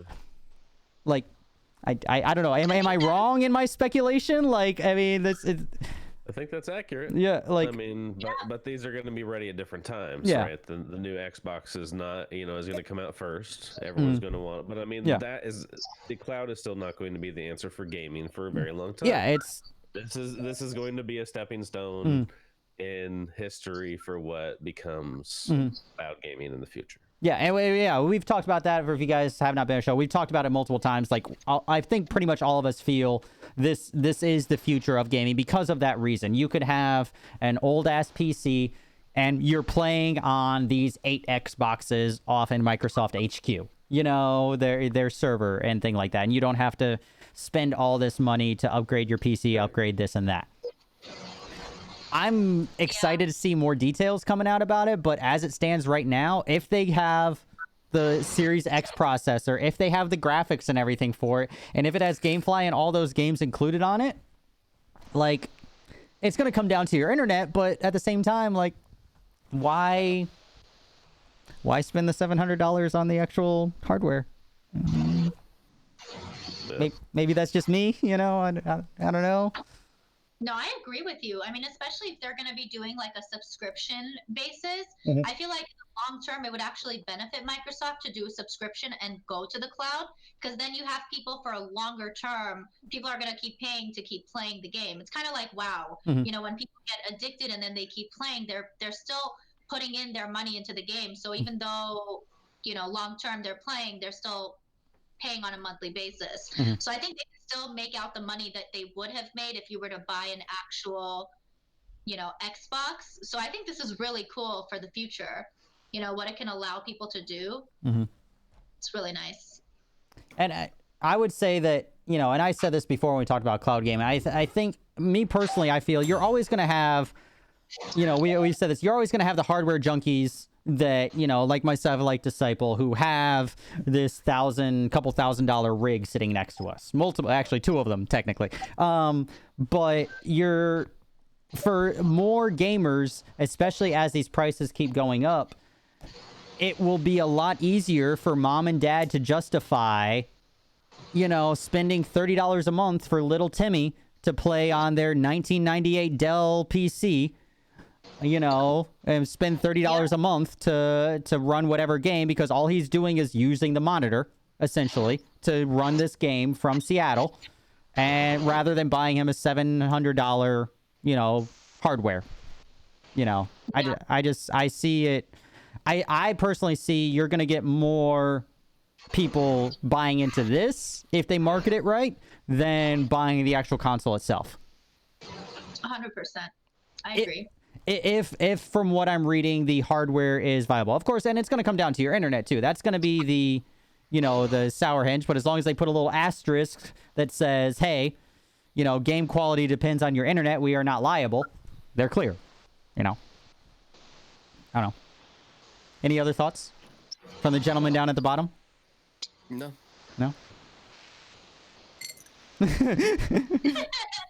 You good down there? I say you got a little right here. Just here. Hold on. Let me get you a damp washcloth. I got you. Anyways, don't waste your toilet paper on him. man, I'm about to buy a bidet off of Amazon. I got like 1.5 rolls left, although I'm live alone and I'm single, so that's gonna last me like another 3 weeks. But still, Oh Jesus. like I buy a 4-pack of toilet paper like once a month. That's literally all I buy. I live alone. Like, Yeah. that's why I'm like, as long as, I got another 2+ weeks, we're all good. But yeah, it's going to come down to your internet. But I think the fact that they came out with a lot of this, the specs for this, like Disciple said, the time frame of them coming out will also affect the sales of one or the other. But, Yeah. the cloud gaming is, we're moving towards that in the future. I don't, Yeah. They're it's still not going to play bleeding edge games at the type Oh, of yeah. latency that we're going to need. So I mean, it's not going to be even the casual gamer's choice. Yeah, I think this generation, I don't think it is. Like, this generation being like 4 years. I don't know. What do we want to say time-wise? But maybe by next 5 to 5 generation, years. 4 to 5 years, this generation of gaming, it will be, a little more simplistic. You want to play... I'm not playing the higher-end games and all that but, it's...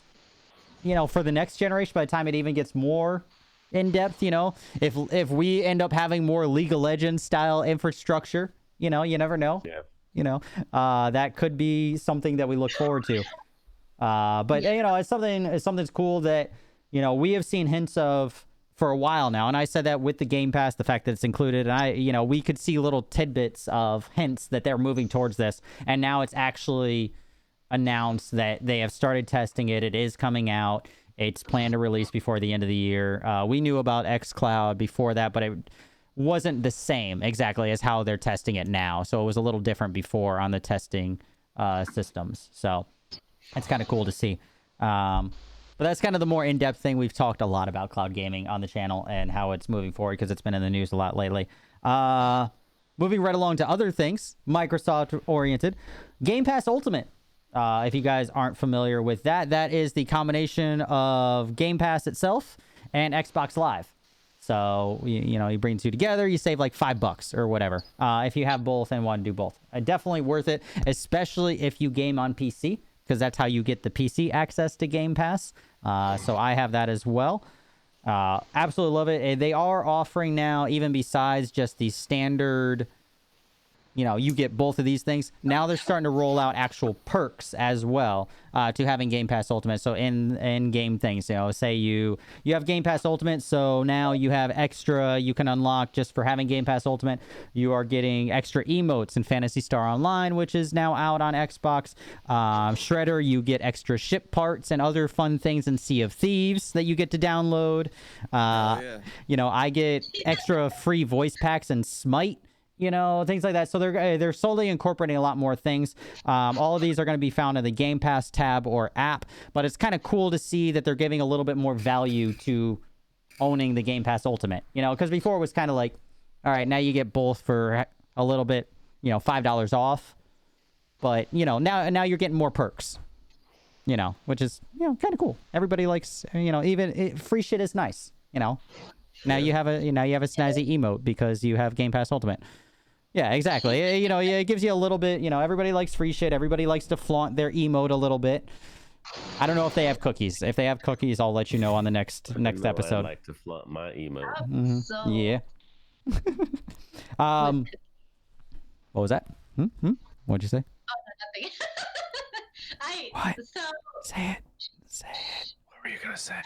White Claw is impacting me already. I will. Good. That's how this show is supposed to go. Tell us.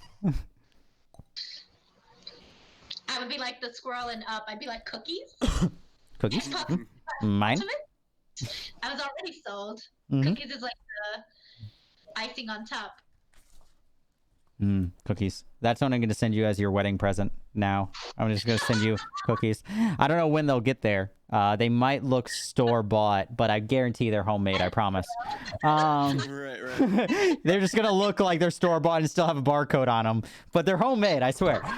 It's Kdog's special brand. Yeah, exactly. My special brand. Does anybody remember those commercials? What was it? Those are the contact commercials, right? My brand, my special brand. All right. Anyways, Yes. they have my brand. I miss Orbits. You Dude, lit yeah, we talked liquor. about it a couple times. Yeah, you lit Dirty. liquor. Dirty mouth. For all Clean it you up. younger kids out there, those were great commercials back in the day. The Orbits Best ones. commercials out there. Yeah, best ones. Skittle commercials still rival. Yeah, oh yeah. Off topic, but there are a lot of people who do not like White Claws. I feel I like love White Claw. I don't mind them, but I don't think my body likes them. I actually have some in the fridge right now, and every time I drink them, like I think the flavoring. If you're gonna drink something hard. They have more alcohol percentage than a What do you Bud want to Light. drink, Disciple? I usually drink Ruffles. How you doing? What's that dime? No, I think it has to do with whatever they use for like the flavorings and all that, because I have like certain food aversions and all that. I gotta look into it because I've tried a couple different ones, and every time I've tried one, I've been like, I feel off, and not in like a good way. Like like it's just like, I don't know. That's not good. Yeah. So I just kind of, I don't know. I've tried each of the flavors that's in my fridge, and each one I've just kind of been like, yeah. That's not good. Yeah. I was laughing because I don't like sparkling water, but I enjoy White Claws. See, I love sparkling water. Like, you give me like just a little bit, LaCroix and things like that. Like, I don't mind. I love sparkling water. Just some good, little bit of citrus, some LaCroix is- lime, or some this, that, whatever. That's what a White Claw is, man. It's a spiked Yeah. LaCroix.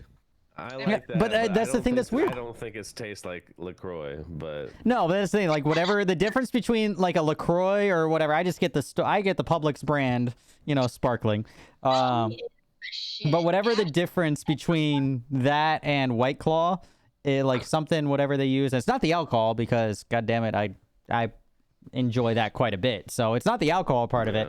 It has to do with maybe their flavorings or something like that. I don't know, but it messes with me too because it always gives me a stomachache. yeah, like it Really? gives me like a weird headache and that, like, I don't know. Yeah. It's so weird because like you guys know me, I'm not a big drinker.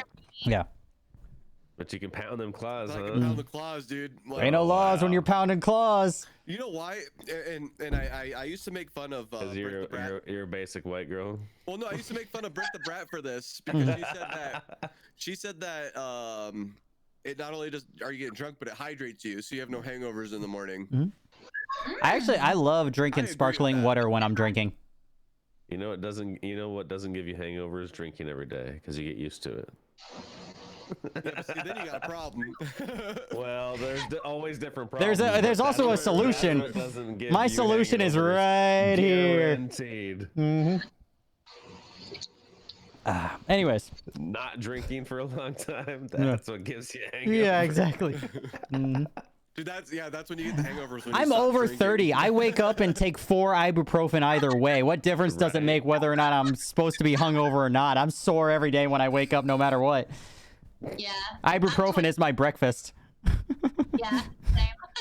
Same. Like, what difference does it make, Shit.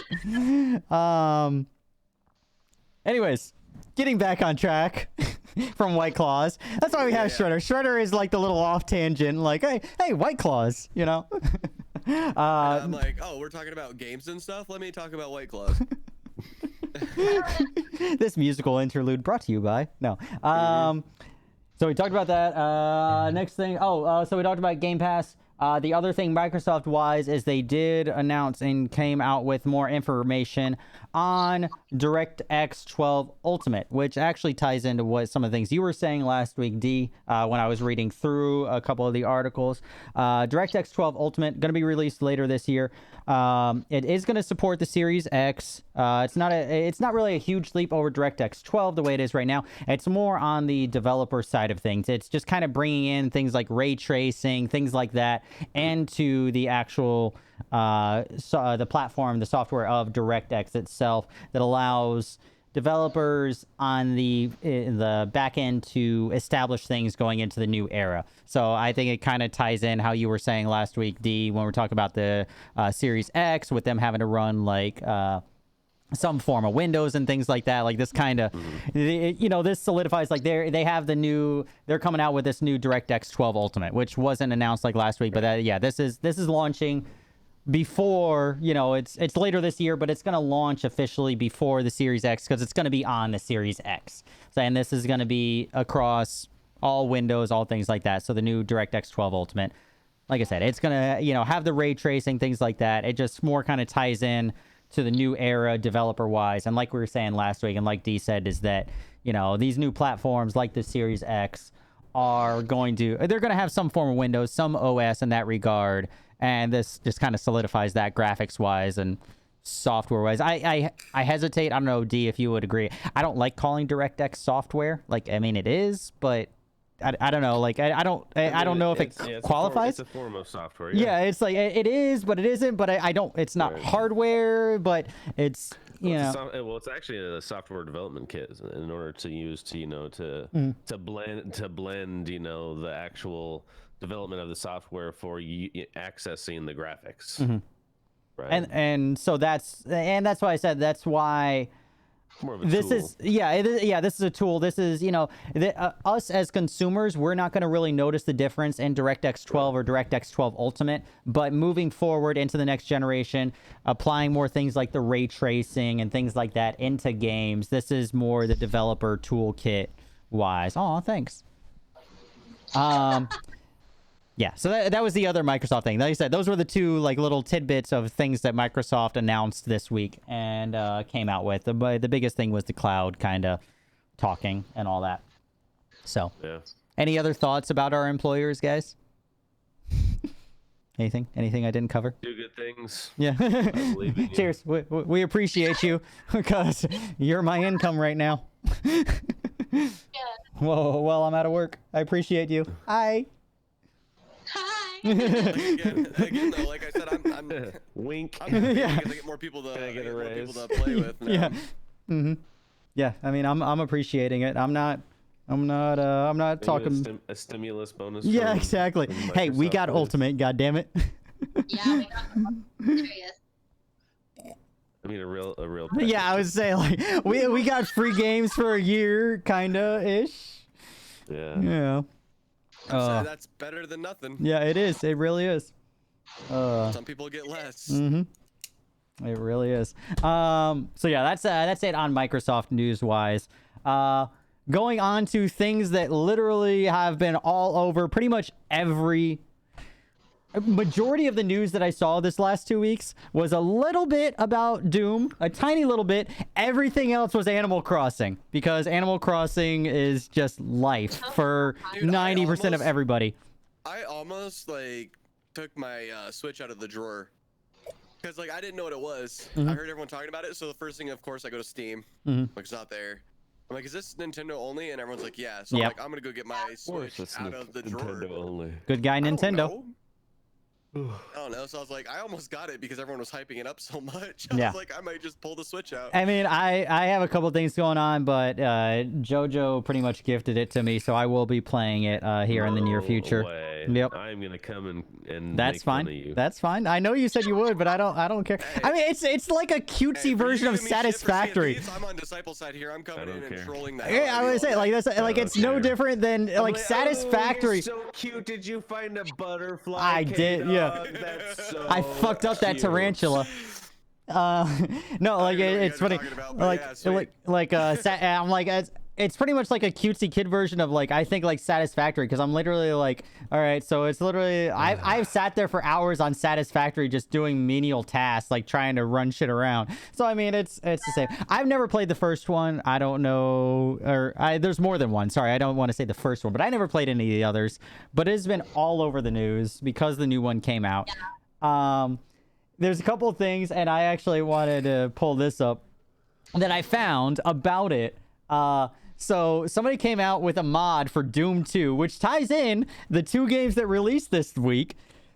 So there's a Doom 2 mod that came out on ModDB is the website that actually imposes Isabel, which I have seen way too much deviant artwork about her on my Twitter and other feeds to last me a lifetime. But so Isabel is a character in Animal Crossings, and she is actually now a mod extra character in Doom 2. So it ties in Doom and Animal Crossings now.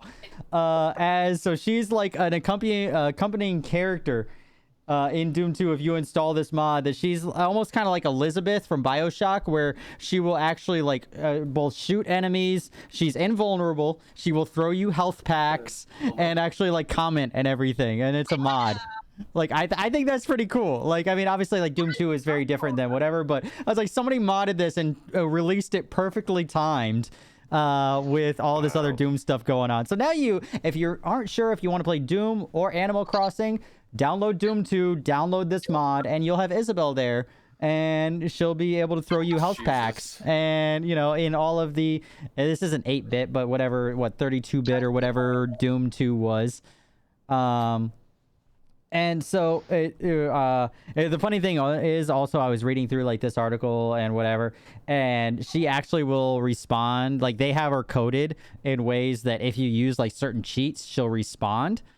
So like if you die and you use like the resurrection cheat or things like that, or like God mode, she'll actually like talk back and like respond to that.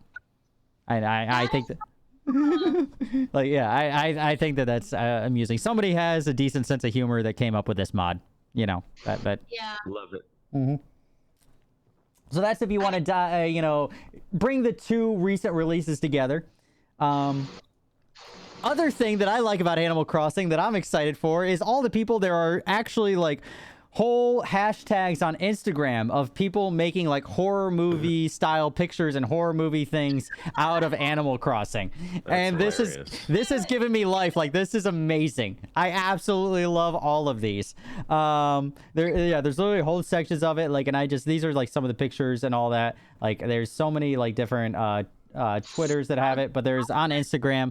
Instagram is finicky on PC, so I didn't want to pull up the different hashtags and all that. But I mean, it's like people like doing all the pictures, like all the psycho killer things and all that. Like, literally, yeah, exactly. They're making like creepy photos and everything, and I think like I am all about it. Like, it's taking this wholesome game and just making like, you know, because you have this like blanket. Like, I mean, like here, this is on like Twitter, but like. Is that not great? Like, I think that's hilarious. I don't know. Or does it add to the crazy society right now? Yeah, like she's just there. He's actually asleep. This is the start, and then people are modding it and doing this and adding like, and then now she has an axe. Like, that's what people are doing. Like, I think that's like hilarious. Like, you know. Help. Yep. Oh my Yeah, people are Lord. different because you can make your different textures and everything in the game, and people are making it into horror. Like, it's a whole thing, and I didn't realize this. But yeah, people are making this is like a whole. That does make it more appealing, right? Yeah. To play the game. Yeah. But still, I'm never gonna play this game ever. Like, this looks like it could be one of my ex-girlfriends. Like, I could imagine one of my ex-girlfriends having this exact look, like, you know, just that crazy, like, you know. Animal Crossing. That crazy key your car kind of look, like, you know. Now, are you serious, cheating, dude? What? With some X's. Yep. Yeah, you know, You're supposed to get a Switch to play Zelda, and you know, Super Smash Brothers. I mean, Zelda and is worth it, you know. I want to switch. Yeah, I know you don't like fighters. But honestly, it's because of the Animal Crossing hype that I wanted it. I've wanted it for a while, but this got me to the edge where I was like, damn, I could buy it and be happy. I think it's funny, just the style of the game. Either way, I think I saw so many memes about it and all that. It's like, hey, you don't like doing like random chores and all that in your daily life. How about doing it online, like in this game? Oh, that sounds great. Let's fucking do it, you know. And that's pretty much what it comes down to. It's like you're doing chores all day, but it's to support a virtual you and pay off other loans besides the ones that you have in real life. I already play Satisfactory. I already have Battle Royale addiction. Yeah. You know, it's just like there's so many other games I have to play, and this game is not going to be one of them. But oh yeah, no, I get it, and that's why I was like, there's so many games on my docket. But like, tell me you don't see that look on the character, and I saw this when I was watching JoJo play it the other night. Yeah, death. Like, you don't see that look in the eyes, and don't tell me that is not like a creepy fucking look though. Like, that's like that kind of like blank stare, just like big eyed, like that's just made like that's a creepy fucking stare. Like I mean, aren't they all kind of creepy stairs in this game though? I mean, but this is like just standard. Like they're just like kind of sitting there, you know, whatever. All right, cool. The other one, Yeah, like kinda creepy that I stare. mean, yeah, a little bit. But this is like, like I could imagine a exceptionally creepy like creepy. serial It's killer. it's the open eyes. Yeah. It's the ooh. You know, it's just yeah. I just there's like whole hashtags of like all the writing on the wall. Like I don't know. Honk, honk, honk, honk. Oh, I didn't even notice it. Hold on, wait. I just switched back here. Check this one out. Hold on. Wait. So literally, like this is like her little like death room and has like all the human, knives half and shit human. like on the wall and like scissors. Like the only thing that would be better is like an operating table like right here or something like that. It's Dexter's daughter. Yeah, exactly. Yeah, it really is. There's like a bath to clean up afterwards over here, or maybe burn all the bones in. That's actually full of acid. Yeah, that's Like, acid. you know, all the different surgical utensils back here. I don't. You know, so it goes to show that you know the game has very many different sides. You know. It's pretty cool. I didn't even Cool know story, that bro. right now. I feel like you ruined my adulthood. Oh hush. I did that back at South. I didn't do that just now. Ooh. We won't talk about that though. Anyways, hold on. Let me close some extra tabs now that we're past all these things. That's the problem with me actually looking at all these things as we're going on. But yeah, I don't know. Like I hope to, you know, I will play it in like pastime and get it. It's not like normally my cup of tea, but neither is like Satisfactory really, and I've loved that. So it's just a little like idle thing while I'm sitting there laying in bed. I don't know, but it is like all the rage, and I think the fact that it could not have been better planned, their release date, to match up with the quarantine. It really could not have been better planned. If this had been like a random release, I don't think it would have been nearly played as much. If we weren't all on quarantine. Like, it would have gotten some rage and all that, but I don't think it would be nearly as big if everybody wasn't already stuck inside doing nothing as, you know, they are right now. What is going on in the chat? I also think internet. Yeah, the chat is the chat. I also think the internet hype has a lot to do with everything. Like I've realized some things that don't get hyped up don't get played as much. Whereas like Animal Crossing is a game I've never played, never had heard of it, and now all of a sudden with all the hype that's surrounded on Twitter and all my social medias, it's something that all of a sudden I want to play as well. So I think internet hype definitely can make or break any game.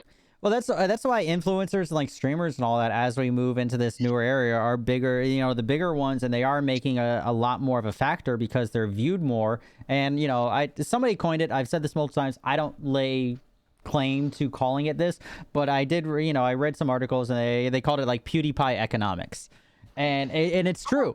You know, it's. You know, he started playing Minecraft again. He's one of the biggest streamers. He started playing Minecraft again. Minecraft got an uptick of people playing it. Like, you know, the bigger streamers, when certain people that, you know, play it, you're going to see an uptick. So, you know, people talking about the bigger streamers and other people playing it, you're going to see more people, you know, the average Joe and everybody else playing it. Shroud playing Tarkov, you know? I mean...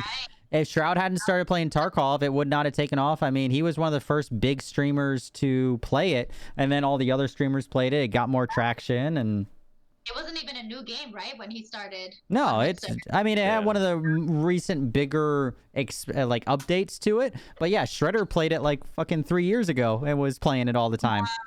Yeah, you know? it didn't have any hype. Yeah. Yeah. I think it's been around for about 5 overall. I think from what I've heard and learned from the community, I think overall it's been around for about 5 years. And you know, it just picked up really in the last 6 months.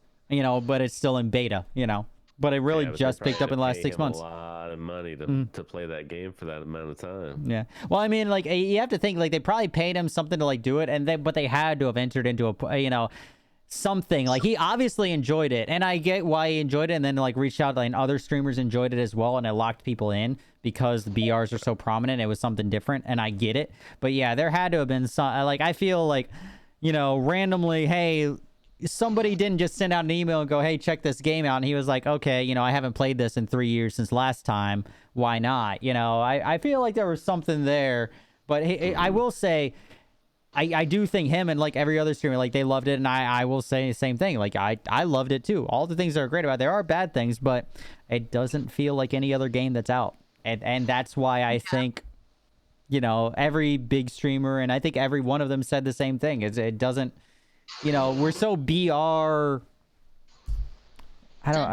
Yeah, and I don't know, like, I don't know what's the good word for it. Like, we're numb to BRs at this point. Like, even Warzone coming out, we're just like, all right, so this is like something, you know, like Tarkov, they made all these changes, and it was something new that was different, that was realistic, and that just didn't handle like any other game on the market. You know, so that's it allowed. So it's exactly what I was talking about, where back in the day zombies were like the thing. Like, yeah. Like, before we had BRs, we had like our zombie survivalist games. Yeah. And everyone started implementing the survivalist feel to their games until finally it numbed out and nobody wanted to play those games anymore. Yep. That's what BRs are turning into. It's like every game has its battle royale version, even Sea of Thieves. Like, a lot of people don't know that, but Sea of Thieves has a mode called Arena, and they are now changing it because right now it's so slow paced that they're like, no one wants to play because they want these faster paced games. So now they're making it more BR essential, and it's like even games like that are coming out with their BR versions, you know, and it's, I'm just waiting for it to numb out, just like exactly like DayZ, you know.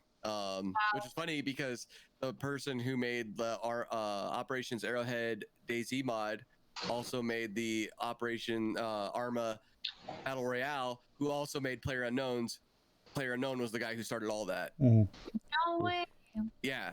So all the same guy who made the zombie mods also made the Player Unknown Battlegrounds. Yeah, and he worked on all that stuff. And then he sat there and, you know, PUBG had so much potential. I will never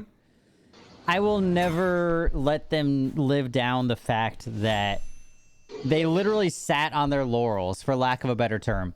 And, you know, they could have been so much more, and then they got behind because they let Fortnite come in, which, you know, Fortnite does have a different player base, but, and not to get too far off topic, but PUBG, if it had been kept up with, though, if PUBG had been kept up with, I don't think Fortnite would have gotten the ground that it did, because there are two different audiences, but PUBG just ran shit. It ran like shit. The graphics were shit. Like, it had so many errors because, like, it was the only game out like that, really, standalone, and they just took the money and were just like, all right, cool. We got your money now. Let's not update. Let's not fix all these things. Like, I mean, they sat with all their money because they were the only ones that were, you know, in that industry. And then Fortnite came along and they're like, hey, we're free and we run better. Yeah, we're a little more cartoony and we have these different assets, but, you know, we're the same game and we run better and we're free. And then that's why it took off, you know? Yep. Wow. I mean, I like PUBG, but I like the core side of PUBG. I wish PUBG had kept up, and, you know, but shit, like mantling and all that. Mantling was an issue on PUBG for like the first year. Why did it take a year for them to fix mantling over a fucking, like, a 3-foot high wall? Like, you're making all that money, and they just kind of sat there. They were like, whatever, we don't have to worry about it because we're not in competition with anybody. Like, they just took their money. Mantling wasn't implemented in the game when it first came out. Well, yeah, I know. But that's to say, like, you couldn't, like, mantle. You Yeah. had to do the crouch jump. Yeah, which everyone macroed. Yeah. You know, and that was like a big strat. Mm-hmm. You know, being inside a building and like baiting people to like come in, and then you just jump through the window without it breaking. Mm-hmm. You just crouch jumped out. People are like, where the hell they go? You flank them super easy. And then they implemented mantling, and it kind of changed the game but status then, a like, little bit. but even then, like, when they implemented, like, I remember when the mantling or the lack of mantling was the thing when it first came out, and then the mantling was broken, and that's what I'm saying is that it just didn't work. Like, it just seemed like they didn't care. They were just taking the money. They were like, here's the game as it is, and they just let it ride. and that's what hurt them in the long run. Like, there's still people that play PUBG, don't get me wrong, but it's not every other BR I would argue is ahead of them. Like, I could probably look on Steam right now, like, yeah, PUBG is still in like the top 10 or whatever, but I guarantee you that, you know, obviously if Fortnite isn't on Epic, so it's not on the Steam, but we could look up the concurrent users and all that of both. Fortnite's ahead of them. I guarantee Epic's or Apex is probably ahead of them. Like, it's just, I wish they had kept up with the community and actually listened to them rather than sitting on their laurels and just being like, well, we have your money, we're just going to work on it when we get to it. Like, I think they were too complacent. Have they made any changes ever since then? Or no? They've gotten more into... Like, they started adopting cosmetics to try and counter, like, Fortnite. Like, it does run better, but I think it's all too little too late, personally. I don't know how you feel, Shredder, but I think it's like, now they're playing catch-up. You know, and that's the like thing. You said, though, it's weird. It's so bizarre to me how it still has, like, a fan base. Yeah. You know, and it goes back to what you're talking about, like how much is PUBG paying people? Because Shroud every now and then goes back to it, and it's like, why? Like, Shroud goes back to it. I watched him play randomly like 3 weeks ago or something like that. I watched Shroud randomly play PUBG for the first time in however long, and he got like 18 kills solo and just fucking dominated. And I'm just like, you are a fucking god. But who paid him to play that though? You know what I mean? Like every once in a while, like he could get paid, but I mean, I don't want to say, I'm not going to be the one saying that he's getting paid to play everything, because I do that every once in a while too. I randomly load up an old game.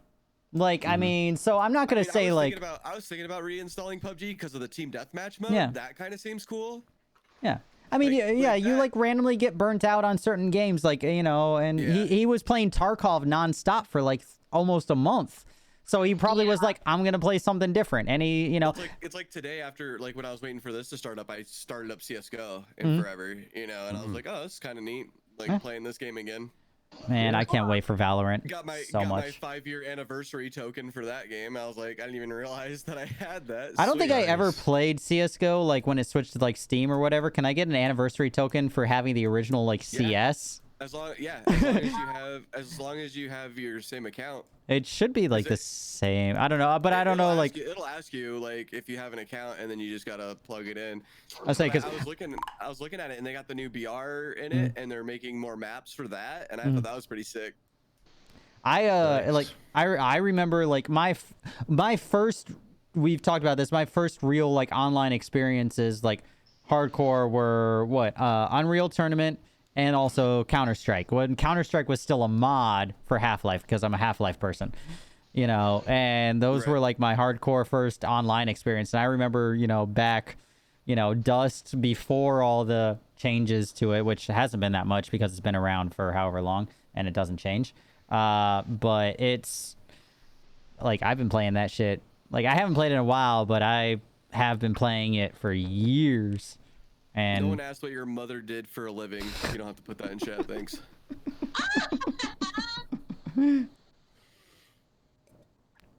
Side note, did anybody, you know, just for purely knowledge, I saw it on Facebook. I didn't actually go on the site, but Cornhub changed their name on the actual site. Dude, someone came into my channel and told me that the other day. So like, it's now Stay Home Hub. Or something like that, like Stay Home Hub, I think it is. Wow. Yeah. That's smart marketing. That's fucking hilarious. Yep. That is. So. That is funny. Anyways, we've sidetracked enough. We got the last couple ones here that we're gonna talk about news-wise. I think really the last like news-wise. Actually, we're pretty much on to games now. Yeah, because all that kind of stuff. Outer Wilds. If you guys did not, I feel like Shredder would have known and appreciated Outer Wilds. Are you guys familiar with that title at all? I don't know. Like, so it was on Epic.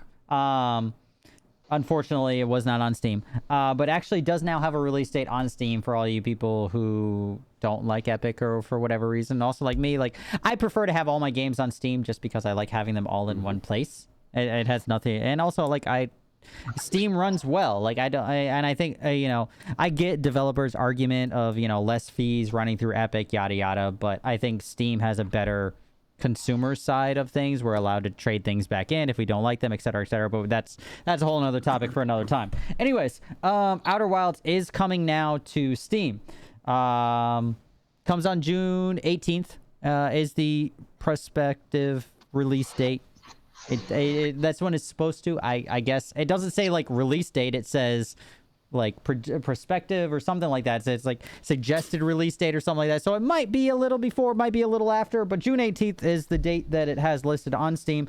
If you're not familiar with the game itself, it won a lot of indie awards. It had a whole little like GoFundMe type thing before it, you know, whatever site that they used and all that. But essentially it's you investigate a kind of like mini solar system kind of thing on the verge of collapse, and it has kind of like a time loop kind of thing. So every time you go through it, you're like, you explore and try and figure out different ways to stop the kind of solar system from imploding on itself or whatever exactly happens. And you kind of learn a little bit more, like you go off on this tangent over here and learn a little tiny bit, and you go off over here and all that, and then it kind of time loops, and every time you learn a little bit more and a little bit more. And it actually was very, very, very highly rated and received by a lot of different things. So it's cool that that's coming to Steam. There we go. Yeah. I don't know. I'm excited for it. I've been wanting to play it for a while. It's just been on the Epic Store, and I just haven't played it. But it's gotten so many high-end ratings and all things like that. Yeah, I'm excited. I don't think any of us have played it, right? Like, I don't think yet. No. Okay. Other gaming news. Now on to more game side of things. I'm excited, and tomorrow you can catch your boy playing it. Control expansion is out tomorrow. Hold on, wait, I gotta pull it up. We've watched the teaser trailer before on it. I'm gonna load it back up again for those of you guys that don't know, but it does go live tomorrow. Marshall's been missing for a while now. That's Any super loud. ideas where she could be? The last time I saw her was in maintenance when I was leading the Rangers out of the Atlas. Yeah, I told her it wasn't safe, but she said she had to go check on something. Oh wait, that's not the one. Why is that? That's like the 20-second one. Where's the actual minute-long one? All right, I loaded up the wrong one. Marshall's been missing for a while. We're just gonna pretend. We're just gonna pretend. Either way, I thought I loaded up the same one I had from before. I had a wrong link. Either way, for you guys that don't know, Control is a fucking amazing game. I played it before West of last year. Absolutely love it. Same people who made like Alan Wake. Very, just amazing game. We've talked about it multiple times. It does have the expansion coming out tomorrow. So it's called The Foundation, which is, I assume you kind of head towards the Black Rock Quarry area, which we saw in the last game. And that was kind of like supposed to be the bottoms of the area. So I assume you kind of go into that and you're searching for somebody. They haven't really released too much information, which I'm fine with, because I'm going to play it and I'm going to learn all the information. Right. Alan Wake, yeah, fucking great. Yeah, and Alan Wake, we've talked about that also. It's supposed to be, you know, it's supposed to be alive, or like it's the same universe as a Control. So they have Easter eggs towards Alan Wake. So that could tie in some way, shape, or form. But I absolutely love Control. If you haven't played it, I highly recommend it. The expansion comes out tomorrow. I know, like I said, myself, I will be playing that tomorrow night. What's the price Disciple, point? Shredder, everybody. I have the season pass, so hold on, let me see. It is on the Epic Game Store, because it is released through that. We just got done talking about Epic and Steam. But price point wise, I can pull it up right now. I will be playing, like, these guys have heard me talk about Control so many times. I fucking love it. Like, it is how I love single player games to be. They are absolutely amazing. Has the story, has a little bit of, you know, fighting and things like that, but overall it is just hands down amazing game. Is it? Well, no, that's like the game and all that. Like, the game is a full price game. Of course, the Epic Store is trying to update it right now, I think, because I might actually have the DLC, so it's trying to update. I don't know if you guys might be able to find it quicker on your Epic Store if you have it, because mine won't let me load it in the store to see what the DLC is because it's trying to update. But I mean, not to self-promote or anything, but if you guys are interested, I will be playing it tomorrow night. But honestly, if you did play the first one, it's coming out tomorrow. The first one was amazing. You know, the expansion now is out. It's a storyline expansion to it, DLC. I can't say enough good things about this game. I literally gushed all over Stein, half drunk, I think, at West when I talked to him, because he also worked like with them on the game, and I think I was very half drunk when I was talking to him and like appreciating how much that game was, and I thanked him for it because I ran into him. I got to play it at Guardian Con. The only reason I knew about it was because Guardian Con in Orlando, I played it back in the summer before West, and then like it came out. Otherwise, I would have known nothing about it. And Stein was there, but I was small little 500 follower Kdog, and I didn't know who Stein was. And I was just like, I was randomly talking to him for a little bit, and then I ran into him again like later, and I might add a little more. But I was like also on my off day. It was like my one day off, and I got to play this game, and I was blown away by it. And then when it finally came out, absolutely loved it. And like I said, Alan Wake is one of my favorite games of all time. The storytelling and everything from it. Control, absolutely loved every second of it. The only bad thing is that replayability isn't really there, but I think the story just stands up enough for itself that it's one of those few games that I will say is worth, like, and normally I'm like, okay, it's not really worth like the price if you're only getting like 15 hours out of it. Like the 15 hours I got out of Control, to me, were so worth every fucking penny. And and I stand by it. Like it was that good of a 15 hours or however long I spent. Like I don't think it was more than 15 hours, but I loved every second of Control. So that comes out tomorrow. Other gaming news besides Control, Breakpoint, which all of like 3 people still play. What game? I'm sorry. Maybe 4 people. Maybe 4 people still play Breakpoint.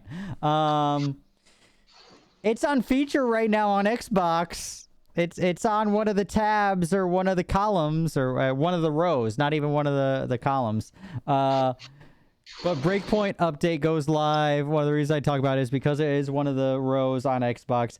It has a limited time event, which brings Sam Fisher from Splinter Cell into it again. I guess they did that with the last like Ghost Recon game and all that. Last time I played it was when me and Shredder played it, which we had a good time like playing together. There's a video of it up there. But I don't. Sucks. Yeah, I don't know what really. They're still standing by this game and trying to do things for it, and I just don't. I just don't see it. But if you are a Breakpoint person, it's out now. It's on. You could go watch people playing on a mixer right now. There's a little row. I think it's only for today that they have the row out because the game is kind of dead. But it is there. And what I take from it is, okay, there's Sam Fisher from Splinter Cell. Just give me a new Splinter Cell game. Just do that. Why are we releasing Sam Fisher as DLC in a dead game when we could just have a new Splinter Cell game itself? I don't know. Maybe that's just me. I don't know about how you guys feel. I liked Splinter Cell back in the day, so. I'm trash at stealth games, so it was always a good time. He's not lying. Shredder was the worst when we were playing together. It's like, okay, we're gonna be stealthy here. We're sneaking up in fucking Breakpoint, and all of a sudden everybody's fucking alerted, and it's like, God damn it, Shredder. It was definitely me always. Yeah, every fucking time. Every fucking time. Me, I'm like creeping through all Sam Fisher style, just like, dun it. And then fucking whole base is on alert, and I'm like, I think fucking the A. best part. I think the best part of like what the YouTube video that you made of me and you playing that was when you're sneaking and just out of the corner of your screen, you see me. I'm like, can I ride my motorcycle inside? Yeah, inside. Yeah, You it's go like- up the I stairs. just go up the stairs like, yeah, I can. Sweet. And it was just like we're trying to be all stealthy, and I'm just like, I think I can bring my motorcycle in here. yeah, yep. And that's the different play styles right there, guys. Right. I mean, and I'm kind of right in between. Yeah. You know, like I'm not so quiet, but yet I don't drive the motorcycle through the We did do a couple things for science there. We you know, if you guys haven't seen it, it is a very good it's a good video. it's I a need to good rewatch that. it's one of my better like personal editing videos. Like we got a lot of good clips out of it. Of us playing that together. Video. Yeah, I liked it. We fucked up landing a helicopter. We had You fucked that up. I'm gonna say the There's royal no we. in that. I was in the passenger seat on that one. You can't say. I we tried fucked to up anything. land back down for whatever reason. I can't remember why. And then there was a You tree. took off, the helicopter blew up. Yeah, And somehow you landed back right where we took off. yeah. Like I got the landing though, and that's what matters. That's what matters. All right. It's okay. Perfect landing. I killed our whole party though at PAX though. Mm-hmm. In the helicopter. Yeah. He was pissed. So I just did the training for Bleeding Edge. Oh no, yeah, it's actually it's a lot of fun with friends. But yeah, so it is on Mixer in the Rose area if you want to play Breakpoint. It has a Sam Fisher DLC. I don't know how much that's really going to bring into what I consider kind of a dead game already. I would just be happy personally with a new Sam Fisher Ghost or Splinter Cell game. I mean, There you go. yeah, I would just be happy with that. But that's a thing. Epic Games has it cheating death. Oh, that's the end of my notes because actually now we move into actual things that have listed on. Wait, why is it? Oh, okay. And for some odd reason, the top of my screen when I had this article pulled up, I was at the bottom and it said Anthem updates, and I'm like, fucking Anthem? What the, like, who? There's an update for Anthem?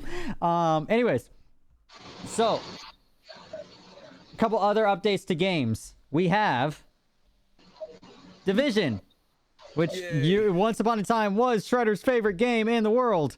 But they have a recent update that went live. Shit, I had the date somewhere. This is written, latest update. I think it was the 23rd. Went update, so it just kind of updates all of, it's kind of more a balance patch thing, not as big as an update as the last one that we talked about, where, you know, it really brought on the DLC and things like that. But for those of you guys that do play Division, I have seen a lot more people playing it again since the new expansion has come out, so gameplay changes to it. I was thinking about reinstalling it. Yeah, with We'll two. see. Yeah. It's yeah.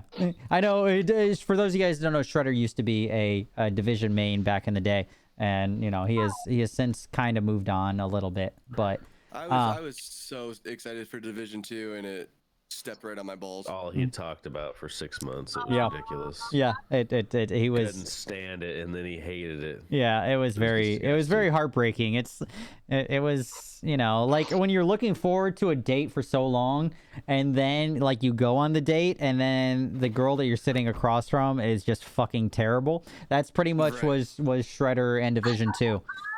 That was pretty much it. But yeah, gameplay changes. Seasonal Manhunt is changed to allow progress at normal difficulty and above. Seasonal Manhunt is receiving a button in the Manhunt UI that allows players to reset Manhunt to replay it. So now you're able to kind of reset it. You don't have to worry about like starting all over, or well, you are able to start all over rather than kind of playing through the whole thing. Allows players to reset the progress specifically and without changing the global difficulty.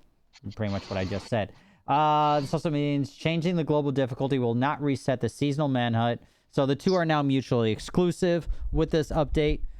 So setting affecting one will not affect the other. Coyote's mask will drop from Coyote, which I feel like that should have been a thing, with an increased drop chance on higher difficulties. So higher difficulties, you get more chance of the mask. Speaking of masks, that was one of the other reasons I stopped playing that stupid game. I remember you being all Because- obsessed with the masks. I got every single one but one, because there's one where the ghosts come out, or the hunters come out, and there's 3 of them. And you kill them, and when you kill them, they drop their mask.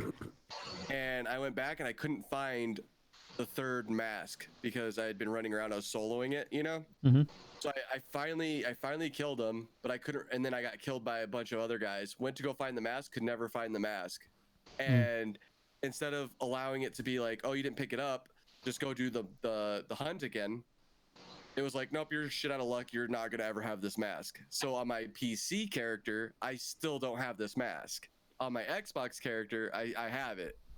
Well, ideally, like, it looks like maybe that might be changing because, like, at least the way that I read this, you know, we're looking at providing the master players that have not received them, even though they reached season rank 35. So it looks like things like that, they might. I mean, this is like a battle pass type of, you know, that kind of thing, like season rank. So, but it looks like if you fail to get the mask, even though you're doing such and such objective, they're trying to make sure that you still get it, which, you know, is cool. So that way it alleviates.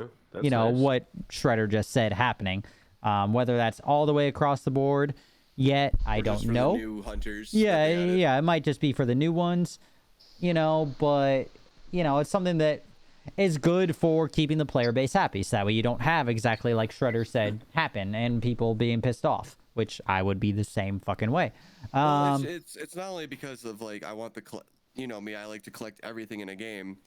It's more the fact that I did that solo and I earned it, but then the game dicked me from it and was like, no, sorry, you already did this hunt. You're shit out of luck. Yeah. Couple other things, increased reward quality, just balancing changes to it. So, I mean, I don't know, like, you don't really play it anymore. I personally don't play it. Okay. I mean, Nice. I think we talked about it too at one point, and I said I like the fact that they're bringing back the old types of enemies.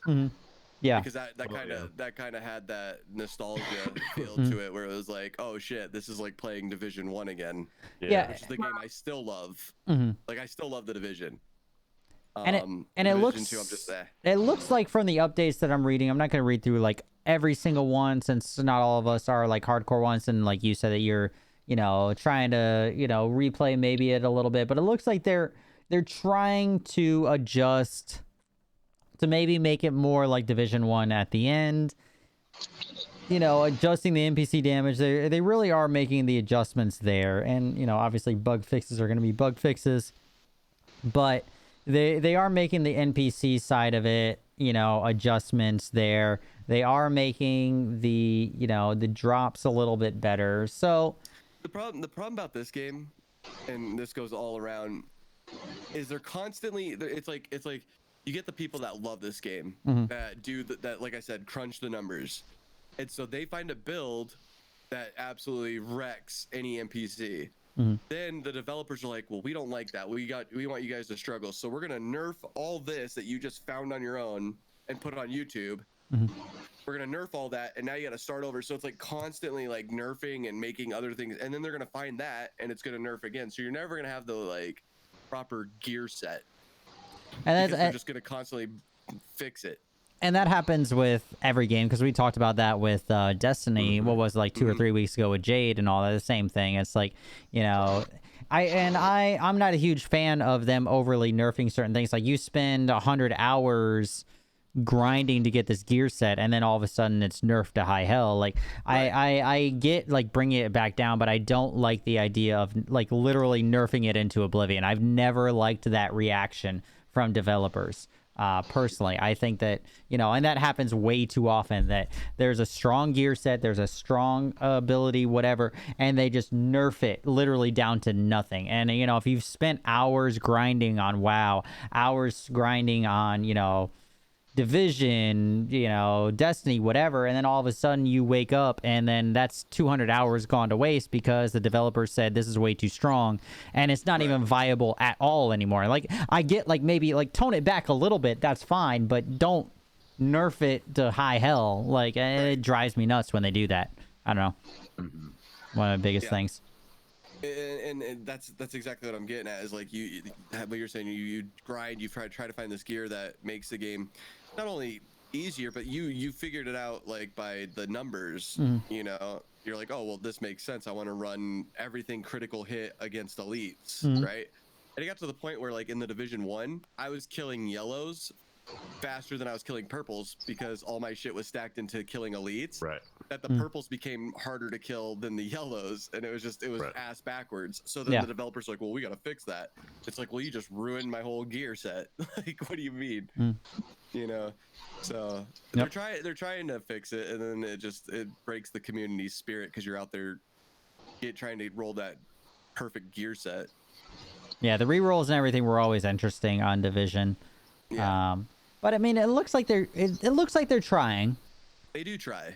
You know, I will give them that. What they need to do is bring back Survivor mode, and I remember you loving Survivor mode. Dude, Survivor mode's like my favorite mode in that game. Yeah. Oh. Anyways, that was Division. Update for those of you guys that play Division. Obviously, just talked about it. New updates to that came out. I think it was the 23rd. I think is what I saw. But yeah, mainly just kind of fixes to overall gameplay, stability, way of life kind of thing. So, you know, make it a little bit better for those that still play it, which I think the new update has brought more people back in. Next thing that we have, and obviously since we do have an Overwatch person, because League of Legends is changing like every week, so I can't always talk about that. Literally like every 2 days League of Legends changes. But Overwatch, part of the big thing from this, if you guys aren't aware, is that we now have on PTS.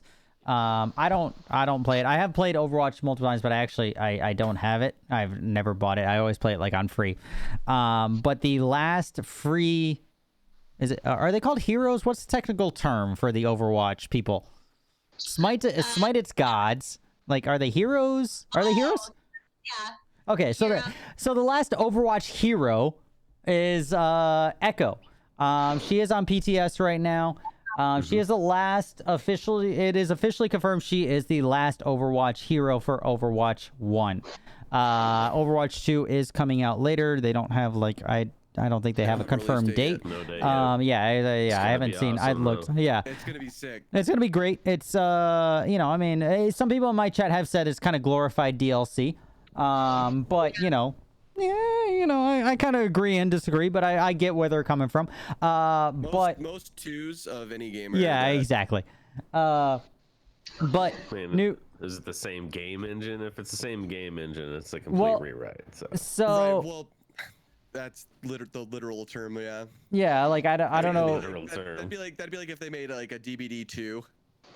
So I mean, the main thing is like I think a lot of people are saying that just because you get everything from the first one, even all like the DLCs. If you buy like 2, you get all the characters, all that kind of stuff. So it's like you're included. I don't know, like so. But either way, at least that's how it stands right now. But she is on PTS right now. We'll do that just so that way it's not in the way of everybody.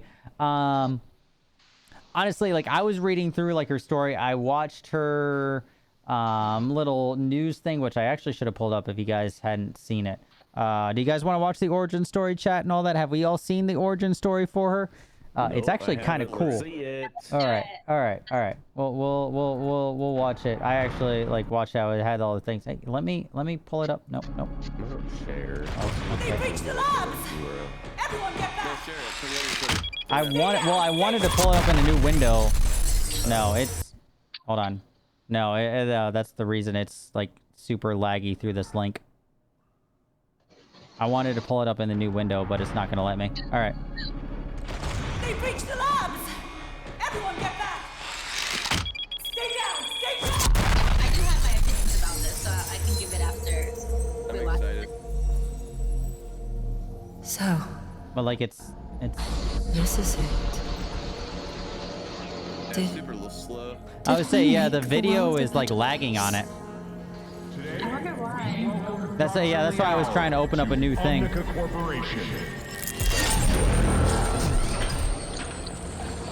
They had every reason to doubt me. That's why I was trying to open up the new page for it on YouTube. I helped create the Omnics. And who better to help us fight? The time I do that, the video will be over. True. You are my life's work. Like the Apex You will to make be it lately. everything I It's dreamed. insane. All I wanted, all I needed, was to help the world. And so, she created me. Her legacy. Her promise. Her echo.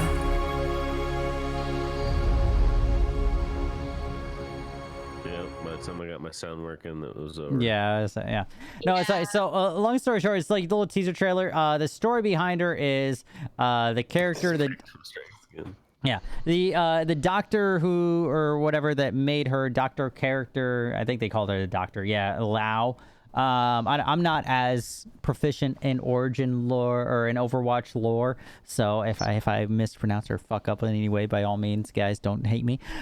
Just unfollow him. Yeah, just fine. It's fine. But so she was big on creating all of the Omnics and that, and then they brought her into the Overwatch thing. She wanted to do better.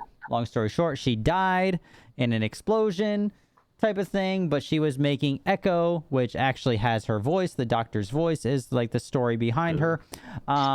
And she was trying to make the world a better place, and this is like her rendition of that, and this is like what she wanted the Omnics to be, which one of the things that I always hated about Overwatch, honestly, and that annoyed me, is that there's so much story behind it, but the game itself has no fucking story whatsoever. But that's neither here nor there. But so it has this is the idea behind her, is that this is a robot created to, her life's work created to make the world a better place. She actually has the doctor's voice, and that plays into her role that she actually is supposed to be an AI that learns as the world goes on and all that. So that plays into actually her abilities, which to me as a Smite player is Morrigan wise. And I even before I saw her abilities, I imagine this, and I assume her ultimate is going to be this right here, which is duplicate. And I'm going to start with that, which is Echo duplicates a targeted enemy hero and gains use of their abilities. So she is supposed to learn from watching and adapt others' personalities. Is the story behind her, is that's her origin story, and she's an adaptive AI. So I assume that's her ultimate situation. Yeah, so she's able to target enemy heroes and all of a sudden gain their abilities, which, like I said, as I was even reading her story and background, she's Morrigan but in Overwatch, which Morrigan, for those Smite players, she does the same thing. She can transform into anybody on the battlefield and then play as them, so for a limited amount of time. So that I assume the way that this is listed, I assume that's her ultimate. I correct me if I may be wrong, Sasa. I've never looked on this website. It doesn't say which one is her ultimate, but I would assume that's her ultimate. Yeah. Okay. Yeah. Dova says that's her ultimate. Yeah. I would assume that the one at the bottom is her ultimate. But that's awesome. It's funny that, honestly, a game like Overwatch, it's funny to me that it took this long for them to bring this type of character into the game, because I think that this type of character is almost core to any MOBA, any of these style games. They're hard to use, but I feel like they are a great character if you know how to use them right. And I love the idea of this character. I love the idea of this character too. I just think with Overwatch, some of the characters that they've been adding, you can tell they're looking at other games and almost, I don't want to call it a dupe because I feel like it's such a negative, but I feel like they made kind of a downturn with the characters that they've been adding, because they added supports that I feel like are not very useful, tanks that are not very useful. I don't know if she will be useful as a DPS. I haven't played PTR, so I've never played her, but I know she's coming out soon on the Xbox. And I don't know, there's a part of me that is excited, but there's also a part of me that looks at games like League of Legends, who kind of, like you said, every week or every month or whatever, they're coming up with either new game or a new character, new, modes, something. Whereas Overwatch, it's taking them so long to come up with 2 floating characters now. So I feel like, they could kind of up their game and either bringing it sooner or providing us with different modes and new exciting things that will keep people wanting to play the game. Because I personally burned out on Overwatch. I still love the game. I just think there's not too many new things that are being added as consistently as I would want to see them be added as a player. So I mean, my biggest thing, and I've said this a couple times about Overwatch, is I don't dislike the game, but I always like, and now it's better. Don't get me wrong, but I always felt like for what you're getting, and it almost kind of plays into, like you said, like the updates and things like that, what you're getting, the price point of it, and the content, I had a hard time justifying the price for the content. Yeah. To me, like when it first came out, it was like $60 and all that, and I was like, this was not worth it. And it was like and I had to go online to read a random story about these characters for a glorified CS:GO match. Like, and like that's like I was very annoyed by it, and like that didn't hold over. Like I don't hold that grudge anymore. Like it's cheaper now, and I get it. There is more to it, but. At the end of the day, it's a multiplayer only mode that is a multiplayer. It's a death match, which at the same point, it's no different than COD. People paying $60 to play COD multiplayer, right. And I get it, but I also never was one of those. So I was gonna comment on your comment about how like Overwatch has these like backstories that, but the game doesn't have a story. Apex does the same thing. Yeah, the only difference I would say to that is, to me, Apex keeps you in there for 20 plus minutes, and you're more involved. You're not dying multiple times, and that's the reason why I like BR. Is also you're more invested. I wouldn't say like it doesn't have a story or whatever. I would say like you're more invested to that one life, whereas like, and I've steered away from COD and all those kind of games where you're dying multiple times, and it's just like the Halo multiplayer. That, to me, that style of game has died out. I think that, to me personally, that style of game is come and gone. Like the multiplayer TDM Slayer deathmatch, I personally, I think those style of multiplayer games are on the ropes. I think that they are, maybe they'll get a resurgence, but I think like right now, the way that it stands, I personally think that there's no dimension to them. At least BRs, you're invested for that 25 minutes, whereas the multiplayer, the CODs, the Overwatch, and all that, things like that, you're just like, all right, I died, now I'm back up again for 10, and not even 15 minutes, like 10 minutes, and it's just you don't think you'd play Apex if there was like a TDM mode where you could like choose a character and have a loadout? Nope. No. I probably wouldn't either. Yeah. I just I don't play like TDM games and all that anymore. Like, so like, well, no. So what I was thinking more of is like, because you guys go to the shooting range, right? And Apex warm up. Why not do like a few TDM matches to warm up and then go into the BR? You know what I mean? Like, just kind of learn the guns, like get your aim down on actual people instead of standstill targets. No, and I play like a few rounds of that and then switch over. I get it. I mean, that's the same concept that you do for COD. Yeah. CS:GO has a TDM mode, but nobody takes it serious. Everyone's just in there kind of like warming up their shots, and then they go and play the actual modes. But that's not the main focus of that game, though. Like, if it's just a side little like fun mode to like warm up and all, and like you said, it's not the main focus. That's different. I'm talking about the games that like. I'm not saying like you get anything out of it. It's just it's like you kind of can just jump into a free for all lobby and then jump out whenever you want. Yeah, I mean, if they had that, it's like you said, if it's a not serious mode for a game that is like a BR, like warming up and all that, like, and I would think that almost almost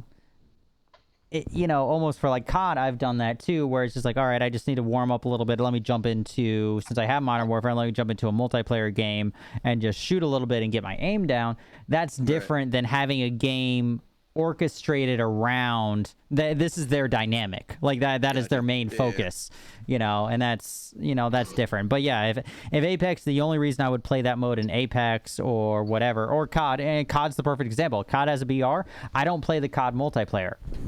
The only reason I have is just literally like warm up or try to level up like the scopes or whatever. I don't enjoy multiplayer. We always talk about that. We always talk about that, like when when we load in Apex and we go into the shooting range. How many of us have said that? Like, I wish they had like faster moving targets, like targets that actually move, like somebody sliding and jumping and moving around. Yeah, that'd be cool. Like, I can go in there and crush sitting still targets, and then I get into a game and I can't hit shit. You know. And yeah, but I think it doesn't help that's me. different than, you know, having that game mode is different than, you know, if that's 10% of the player base, that's different than, you know, the majority of the player base that is playing the BR and actually doing it. If you're doing that to warm up or whatever, and there will be those people that like that multiplayer game mode and things like that, like Halo and things. But I mean, like, that's just not me. And I think that's majority of, that's why BRs are so strong, is because you are invested. Like, in a random multiplayer match, you're not invested. Like, you don't, like, you know that you're just going to respawn.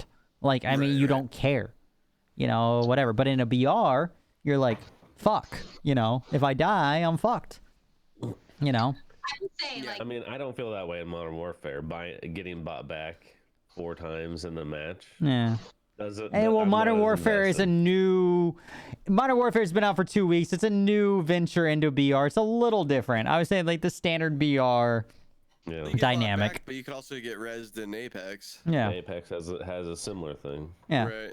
I mean, most games do. Like, But it's not like Apex better. respawning in a multiplayer match where you respawn 9 right, seconds right. after you get killed. You can though, right? Like if you win the Gulag, or because I still have yet to play the Warzone. Yeah, you can So, can touch it. respawn if you win Gulag, but it's a little different than you know, in a multiplayer match in Halo, whatever, all these Overwatch, you die, you kill, and you're looking at your KD, you're like, oh, I killed 40 people, I only died 20 times. Like, you don't, that doesn't happen in a BR. That's what I'm saying. It's like, you're not dying 20 times. That's I get what you guys are saying, but I'm saying, like, the egregious amounts of, you know, KD, etc., where you die, you respawn 5 seconds later. Like, I don't know.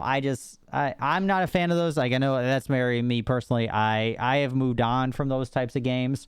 I think I think the difference between like you and me, and I'll say this, is like the reason I like multiplayer mode over BR mode is because I hate feeling like I'm looting, die. Mm-hmm. yeah. You know, I kind of like being in the action over and over and over again. You know, it's that's why you kinda land neat. hot. Yeah, but then you die, and then you're like, cool, and then you go back in and Get gotta good. wait for a match make. No, I know. Well, I get it. That's what I'm saying. I just but keep giving you shit. I could. No, I know, but I could just go in and play multiplayer, and you know. No, direct and that's people on the that. that's the different style of games and what you prefer and all that at the end. I would just say, you know, I'm just saying, I'm looking at the general player base. Like I said, me speaking personally, I said what I feel. But the general player base, obviously, right now, and we're waiting to see if it numbs out, is BRs. You know, are the multiplayers like Overwatch going to be able to hold on? Well, I remember people talking about having an Overwatch BR. Like there was a lot of fans that were like into that. They're talking about right now doing like Overwatch 2 with more like story mode, which I think would be really cool. Like to add more of the story base. I don't know about an Overwatch BR, but I do know with like the changes that they've made in Apex, I don't like that they took away our map personally. I like that they brought it back, but I don't like that they took it away. But they're making changes that keep you on your toes and keep you excited as someone who games Apex. Mm-hmm. But with Overwatch, I think they did the opposite, where I used to play this every day. This is the game that I used to stream. This was the only game I streamed all day, every day, twice a day. It was my only game. And now I barely play it. Yeah. And I think because of the changes that they've made, it's almost like they're going backwards. Like, it's great that they're adding a new character, but I think they need to do a lot more to stimulate the minds of gamers consistently, because there's too many games out there, too much competition. So. Yeah. Yeah. I agree with that. Yeah, I would 100% agree. And like I said, I've always been iffy towards Overwatch, so I am a little bit biased, but I would agree that it's been, to me, it's been stagnant, even across its life cycle, you know. And maybe I did read that the 2 and all that. So even with this update and everything with the new DLC, they are supposed to, or they recently added like the more PvE content. So it is, maybe in 2 they add more of that PvE content and add a little bit more of that, not single player, but that side of things. Maybe we'll see. But I don't know. This is Morgan in the new Overwatch. I don't know how else to describe her. Honestly, it to me as a Smite player, she's Morgan. Yeah. Yeah. But that's Overwatch. Borderlands also got an update. Go the last couple things. Borderlands on March 26th, which is today for me. You guys may not have March 26th yet. You're Sasa. Yeah, you're almost there. 3:20. 10:40. Just very quickly look at the video here as we're ending up. Do the thing, and I'll play it. It's the wedding. The wedding is happening. There's still no crossplay though, which bothers me. There's no crossplay in Division 2 either yet, so... And it should be.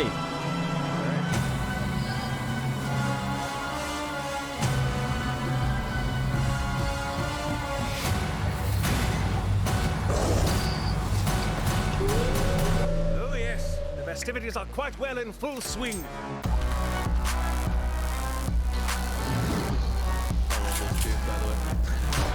Oh, that's so cool.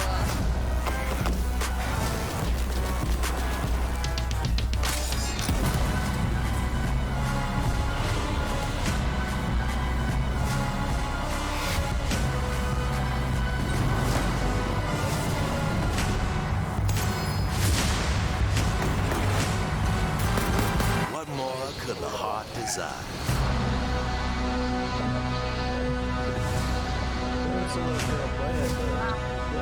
Gloves and tentacles. So not a great, yeah. So it's the the wedding of what hammer right? No, wait, yeah, Hammerlock. Hammerlock. There we go. And Wainwright. There we go. I was combining the two. Yeah. Yeah, Hammer right. Yeah, there we go. I made their acronym all. I put it together either way. You made their celebrity yeah. couple name. So, but it is their wedding. The new story DLC is the second one that is out.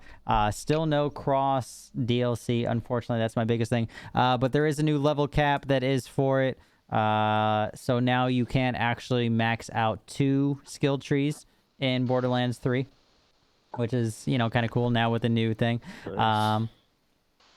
It upsets me that there's still no cross, but I might have to pick it back up now in the next week or two, since it's now been 2 DLCs since I played it last and finished it.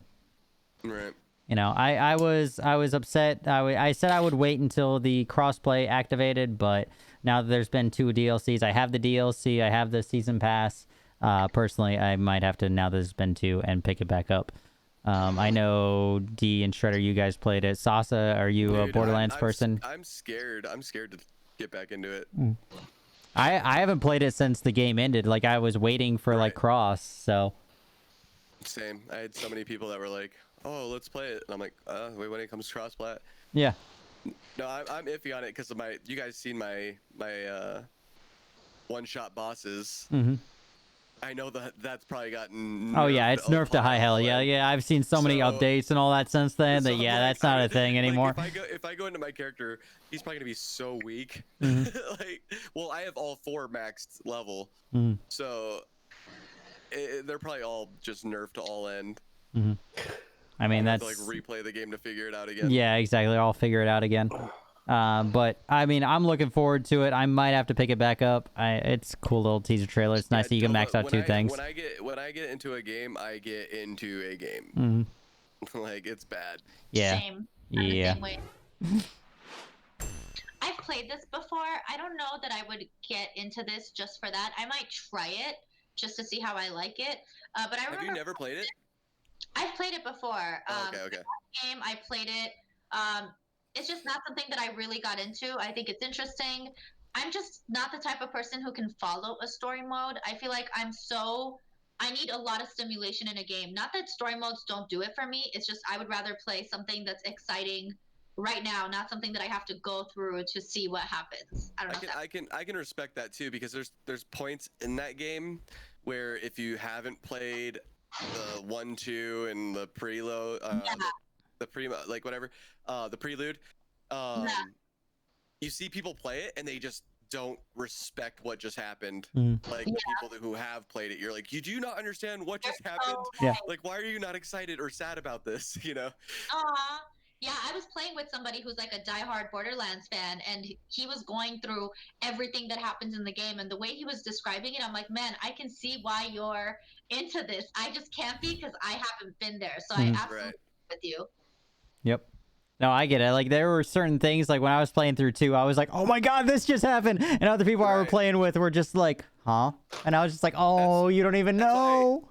Right, that's why I was really excited to play the game with Kdog, because he had the same like excitement to part, and it was funny because like it's almost like when you're watching a movie that you've already seen, and you're like looking at your buddy to see how they react, to see if they react the same way. Yeah.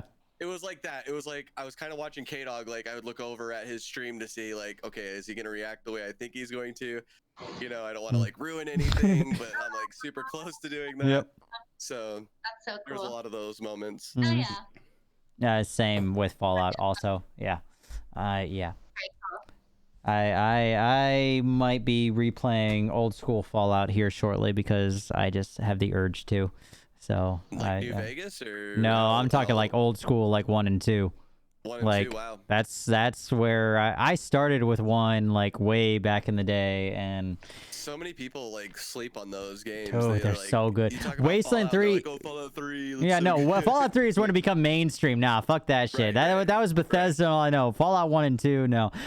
Wasteland, which is kind of like Fallout style, they're actually coming out with a new game, but that's not on the news. Whatever. It's. Right. I'll talk about that when it gets closer and all that. But yeah, Fallout 2. I was thinking about replaying that. But last thing for tonight is Modern Warfare updates. Shredder, have you gotten to play Warzone yet at all? You said you hadn't. I haven't touched it. No. So we got 2 thumbs downs for Warzone overall. Me, I don't hate it. I don't love it. I will say that personally. I don't love it. I don't hate it. I think I still like Apex better. It does have a lot of positive things for it that I think that other games, if nothing else comes out of this BR, I think that maybe other games can incorporate some of these things. I think 150 is too much. I think that there's a lot of things we could talk about, but just simply put, we'll talk about what they changed, which honestly to me, like this is their update. And to me, like, I just reading through, I'll just briefly summarize. And to me, this reads, and I looked up all of the different update patch notes that I can find. On their website, everything. Their website is not updated, which also annoys the piss out of me. The Infinity Ward website actually has not been updated with their patch notes since February, which drives me fucking nuts. How are you a company? Yeah, how are you a company that doesn't have your patch notes section of your website updated? Either way, so I have to go through external websites to get your fucking patch notes. But that's neither here nor there, guys. That's neither here nor there. Either way, Warzone, so it's Call of Duty, Modern Warfare, Warzone patch notes, but majority of these actually pertain to the standard multiplayer, and that's what drives me nuts about this, because I heard a lot of rumors of things being added and things being subtracted from Warzone because that is their new release. So this update just went live yesterday. They changed up the multiplayer modes, simply put, without going more into that. General fixes. It added a new shotgun to the game itself. They fixed some bugs, increased damage to juggernauts, which aren't a Warzone thing. Various exploits, Hackney Yard. So even this. So like we're reading all this. Fixed a bug where different pistols are equipped, whatever, when climbing a ladder. Fixed a bug. Various ground war exploit fixes. Fixed a bug where constant yellow high alert. I'm reading through all of these patch notes. All this here. General fixes. Restricted for the Call of Duty League. All of this. Weapons. We're giving a 725 fix. All of this. None of this has anything to do with fucking Warzone. At all. Like, if they're fixing a gun, isn't that gonna be fixed? Okay, in if they're Warzone fixing too? the 725, it could theoretically, yes, be fixed across there, but that's like the only... And not many people are using the 725 in Warzone. You don't know that. No, I know. I've been playing. Like, not many people are using it. Somebody really loves that sawed-off. It's not a drop. It's not a drop in the game. It's not something on the ground. So when they said they were adding 4 new guns, so this is the thing. So they have all these missions and challenges. Not be a drop, but you can get your loadout. Well, right? yeah, you Someone puts can in have it their on your loadout. Don't get me wrong. So you can get on your loadout. Yes, fixed Ran 7 variant, fixed a bug, infinite ammo. But literally all these updates. So when I was reading about updates, that's what I was looking for. I was like, okay, maybe there's some hidden stuff. But these are all multiplayer updates when it comes down to it. Nothing. There's nothing for Warzone when it comes down to it, which is their mode right now.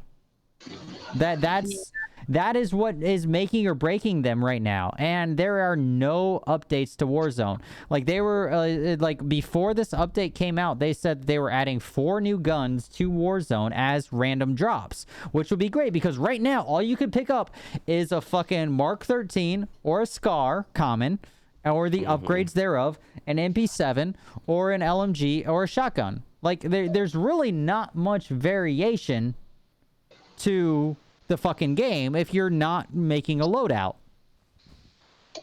Like, but you know, it would be, you know, the fact that they were supposed to be creating different guns for it was great, and that's what was leaked. And then now, like this update, it literally is all multiplayer focused. Which, why the fuck are you focusing on multiplayer right now? Like, literally everything about this is all okay. Missions and challenges for multiplayer. Special operations, which is all special operations ship. You know, it's all multiplayer focused stuff, and there's no fixes for Warzone. Even though the patch is titled Warzone Fixes, you know, there's literally nothing listed for Warzone. So what? So you play it a lot. What do you think needs to be fixed? There's a long list. There's a long list. There's okay, I will say there are a lot of good things about it. There are a lot of bad things. I personally, I think they need to close the gulag sooner. I think that the gulag still being open, like on second to last circle or whatever, is bullshit. You know, and I get, you know, if you've stayed alive that long, it's great, but whatever. I think that they need to fix how much it costs to bring in a loadout.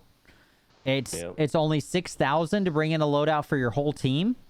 I think the best for the whole team, so everybody can tag in for $6,000. You can land on your first spot, and the meta right now is you land and everybody you pull together with your squad. $6,000 you drop and you buy a loadout for $6,000 and everybody gets it. How you fix that? Honestly, the best fix that I've talked to people and everything, and I think a general consensus is that $6,000. It takes $6,000 per person to buy a loadout. I think that is the best solution. I shouldn't say that. I don't know how do you make money? Kills? You just find it. You just find it. Or kill. But no, it's like you loot money around. That's silly. That's so silly to me.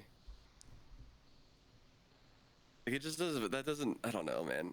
Like this BR doesn't feel like a BR at all. Like you can do like bounties and everything else. Like that's, you know, they are part of the game. So there are bounties that you can do hunting, you can do scavenger bounties, you can hold points and you can earn money. But at the end of the day, like one of the biggest things is you have loadouts that are... How much does it cost to bring your buddy back? 4,500. 4,500. Okay. Wow. And it costs 6,000 to equip your whole team with their custom loadouts. It needs to be substantially higher. That's my biggest thing. It costs so little to equip your whole team with their custom loadouts, perks, You know how much everything. It costs to bring somebody back in Apex? Nothing. No shit. So you have to get their banner. Yeah, you know. I mean, yeah. I mean that's fair, but it's still free.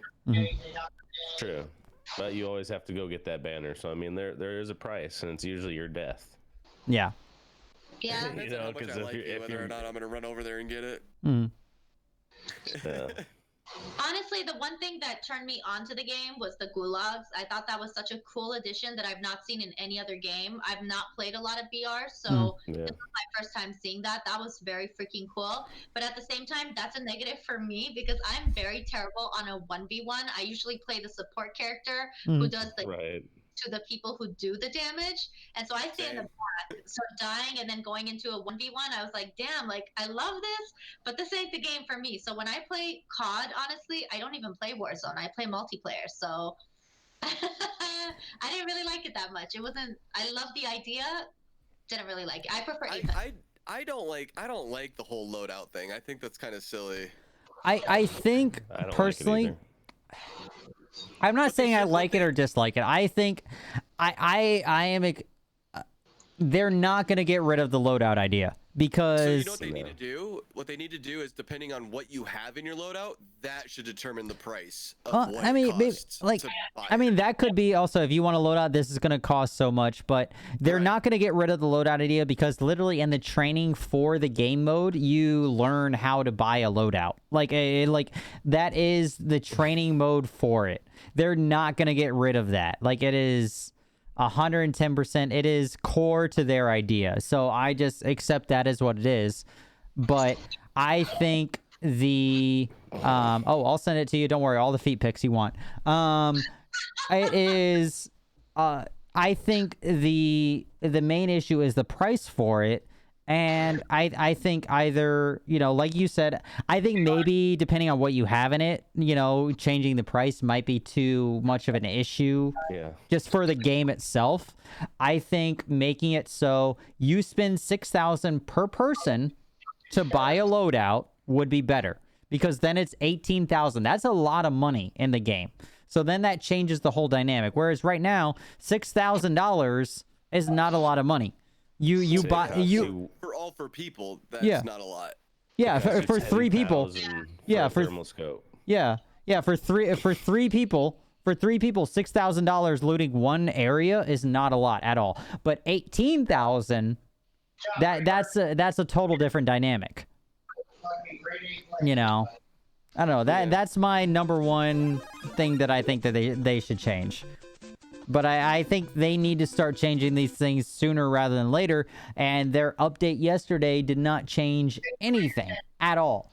And I was expecting it to, and they just let me down. Yep. Yeah. Thank you, Activision. Yep. But at the end of the day, I'm still playing it. I enjoy it. I like the fact that it's cross-plat. But honestly, if Apex was cross-plat, I would probably just be playing Apex.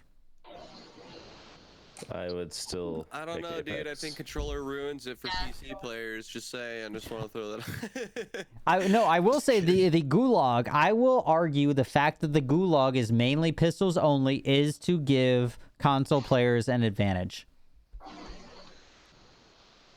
Because they have the aim assist is much stronger on a pistol.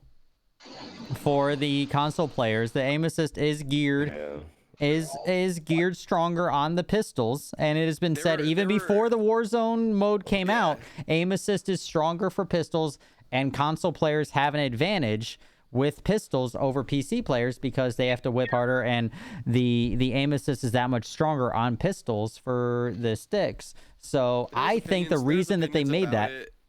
There's opinions about it before the game even came out. So I mean. I'm not saying opinions about it. I'm just saying. I'm talking to 8-Ball. Okay. Yeah. 8-Ball in chat. Oh. Yeah, no, I think that's the reason that the gulag is mainly pistols is to give console players more, maybe not more of an advantage, but more of a stepping stone, so that way they don't feel left out. Because I think the last thing they wanted to do is to hear people bitch that they're getting beat by PC players left and right. Because I have been killed so many times, and I've looked at the kill cam and been like, that motherfucker never shot anywhere near me, and yet the fucking cam just went whoop. afterwards, and I'm like, you fucking Xbox player. And I've just been like, oh my god, fucking aim assist. So do you think that since Xbox has the opt out of PC game modes, do you think PC should have opt out of Xbox players? No, you to play COD, you have to have crossplay. The Warzone, you have to have it enabled. Warzone, okay. Yep, you have to have it enabled to play it. That being said, it will prioritize if you are playing, and even if you don't have crossplay enabled. So I did learn this, whether or not you have crossplay enabled or not, it will prioritize if you are on Xbox by yourself. It will prioritize you playing with other Xbox people, whereas just us playing on PC people, it will prioritize us playing with other PC people. I did learn this. So, but then if we're in a party with cross, then it's all shit out the window, you know. Yeah. But I don't hate the game. I'm just these are my opinions. Yeah. I'm entitled to have them. If you don't like them, then yeah, exactly. That's the joys of having a podcast. We can say whatever the fuck we want. Cheers. Yeah. You don't. Let's go. Yeah, exactly. I haven't played the game enough. I feel like the things that they've added are cool. It's just not something that I can do 1v1s in. So it's very hard for me, like the dying and being reborn process. Like I've gotten so many banners on Apex so easily, and I'm not the best at that game either. But I feel confident enough to go and get someone's banner. Whereas in a I'm like, well, fuck. Like this is my life on the line, for my life on the line. So the time to kill on it is very, I will say it is a very COD based BR. And I will say that more than Blackout ever was. I think this is a very good rendition of a COD BR. The time to kill is high. It has the kill streaks, everything. And if you liked Modern Warfare, or like you like the multiplayer, this might be a better BR for people who like standard multiplayer, because the time to kill is high. They have the kill streaks, everything. It's different than your normal BR, and it has good things for that. Do you get to choose your kill streaks, or do they have set kill streaks for the BR alone? I mean, you could pick up different ones. It has majority of them in there. It doesn't have like Juggernaut and things like that, but they're all ones that you can pick up. So I thought it was like you choose. Nope, you loot them or you buy them. Gotcha. Yep. Okay, cool. That's a little bit better. Yeah, it's a very COD BR, and that's better than Blackout ever was. I felt like still the fact that you have to find the kill streaks is cool. I thought it was like you could just pick and choose before you go in. Nope. Okay, that's I actually like that. That makes it a little bit better for me. Yep. All right. That's any other thoughts on Warzone? BR? Nothing. Besides it being. I promise. By the next podcast, I will try it. All right. Sounds good. I mean, it's worth a try. I really do think it's worth a try. I just watch it. And I don't hate it. I don't hate it. I think I still like Apex more, but I think it's good community game. It's just one of those things where it's like I just don't get the hype around it ever. Yeah. I don't. If they don't fix certain things, I think the next couple of weeks we'll see, maybe after quarantine and things like that, it may die down if they don't fix things, because this update was supposed to bring Warzone fixes and there were no Warzone fixes. So that you know of, they didn't post them. Well, that's the other thing. That's why I was looking, because I was looking for those, because I'm like, maybe there's some hidden ones, but as of right now, there are no hidden ones that I've found. So, but and that would piss me off even more than anything else, because I hate when developers put out a patch and give patch notes, and then they have other fixes and things like that aren't included in patch notes. Just fucking tell me. Just tell me that this gun is no longer viable, that you nerfed, or that you changed. Don't fucking hide that shit. Everything that you changed should be in the patch notes. Sorry. I 100% just be fucking clear. If you change something, put it in the fucking patch notes. Just be done with it. like anything. Yeah. You want the whole like I- list of whatever. Yeah, that just is. give me the fucking patch notes. We changed the font on And the that's main fine. screen. Put it in the fucking patch. That's exactly what should be in the patch notes. You changed some. That's what a fucking patch notes section is for. If you changed fucking the font of the screen in, you know, the fucking attachment section of subsection BA squared, I want to fucking know. I want it in the goddamn patch notes. All right? Put it in the goddamn patch notes. There's no reason not to. You know, like, I don't know. Whatever. All right. Anyways, that's Warzone stuff. I have no other stuff. Do you guys have anything that we've talked about personally? No. Shake heads. The only thing in Discord that I see is Sheeler asked if we have any feelings about Forza dropping their version of a BR, which I didn't even know they fucking did. So I guess Forza has a BR. Forza, the racing game, has a BR. He asked if we have any feelings about that in the Discord. I didn't know that was a thing. So Unless it's called Twisted Metal, I don't want to play it. yeah, like I didn't know that. I'm trying to think. Is it like okay? So the only way I could think of this is you're racing, and then the person in last gets eliminated, and then you just do laps until it's the final person. I don't. So first article that I just brought up, just searching. It's a 72-player battle royale mode. This is back from December 12th, though. Hold on. Let me see if I can find a more player mode. It's more than freaking Apex. Yeah, I would say like 72-player BR mode. I haven't seen anything about it. There's a lot with weapons. If it's Twisted Metal though, there's a lot of articles that are older and in different languages that I'm not gonna pull up. Race and fight. I mean, this is an older one, so I haven't there's no articles recently about it. It's probably because it died, Kay. I mean, maybe. I mean, I'm just looking to see to answer a question. I'm trying to read through this article really quickly.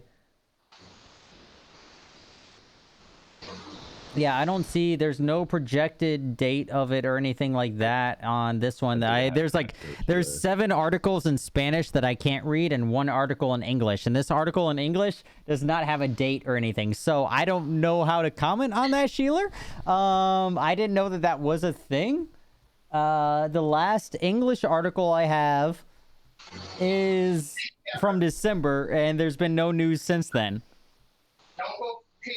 I mean, yeah, no, by all means, Sheila, if you want to play it and report back and let us know. I didn't know that was live. I literally just Googled and have no other information to respond to it. I mean, like, if it's Twisted Metal style, by all fucking means, I'm down. I would love to play Twisted Metal. Fuck yeah. Twisted Metal BR, let's fucking go. Oh, I see. Yeah, I see that YouTube video. I think that's that one popped up also. I just don't see like articles and all that. Yeah. I don't know. I could look into it and answer you maybe a little more next week. You know, Sheeler, if I could find a little more information. GTA. Yes.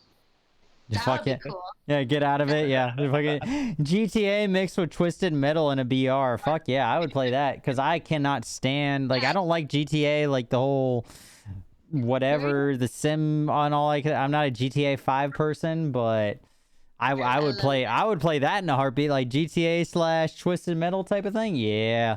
Oh, yeah. Play that in a heartbeat. Are there any other questions out there? Sheila, I will find a little more information about that and we can answer that a little bit better next week. Unfortunately, I don't have any answers to that right now. Oh, I was muted.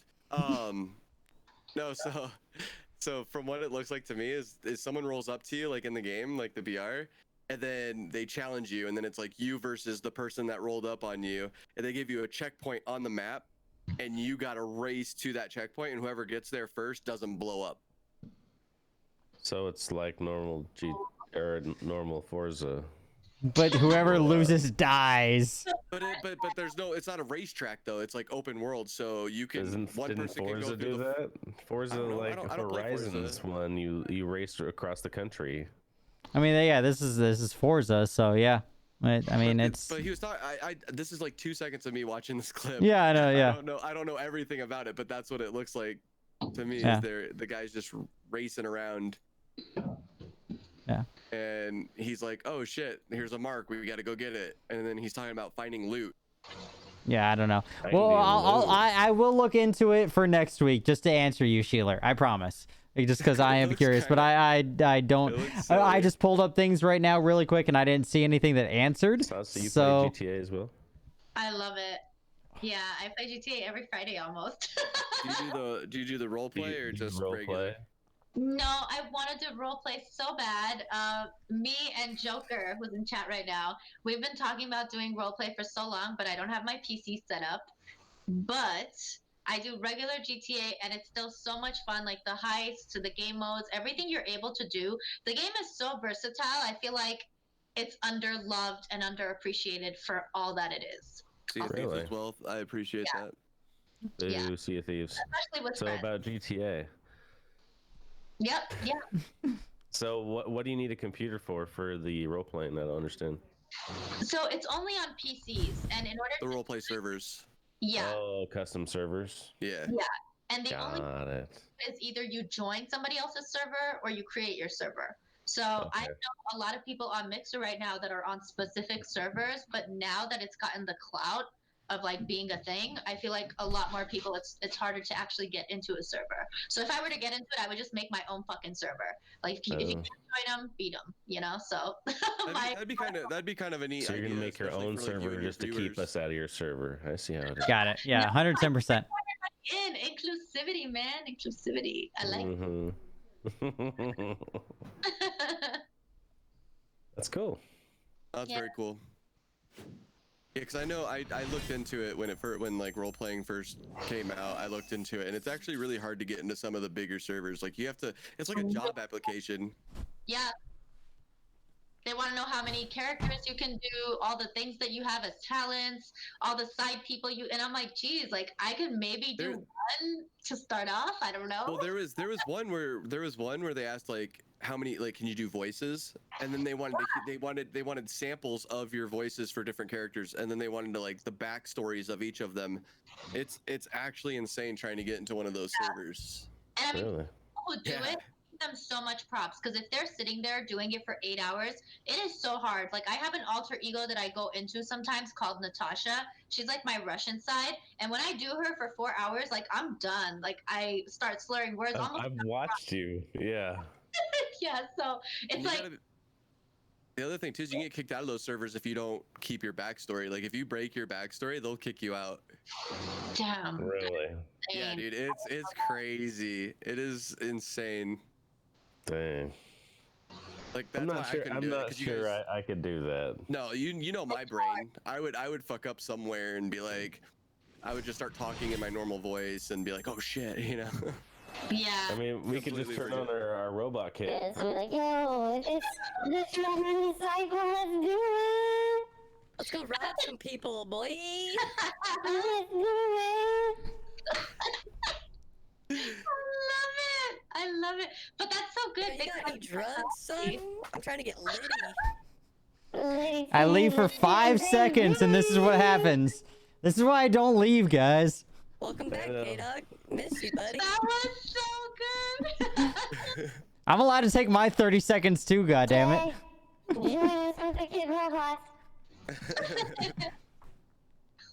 That's awesome. I love that, those voice changes. That's Mhm. so freaking cool. They're pretty fun. Hashtag GoXLR. Mhm. Sponsor. Sponsor everybody. Oh, is that what it Sponsor us, please. Yeah. Yeah. Well then. I'll hold it up on camera. Actually, I wouldn't make it on the camera. It's on my side cam. It works. Use my keyboard cam. But did I miss anything? Chat asking question wise. Like I said, that was the only question in the Discord. Anybody else? Any other goodness? Any other questions about things that we covered? Yes, no, maybe so. I really want to play Half-Life Alyx, but I don't have a VR, and I'm very sad. That's really about it. Anybody? Going once, going twice. Out there in Chatland. Covered a lot of things. Sold. If I can play the Auctioneer song or whatever. Yeah. Yeah.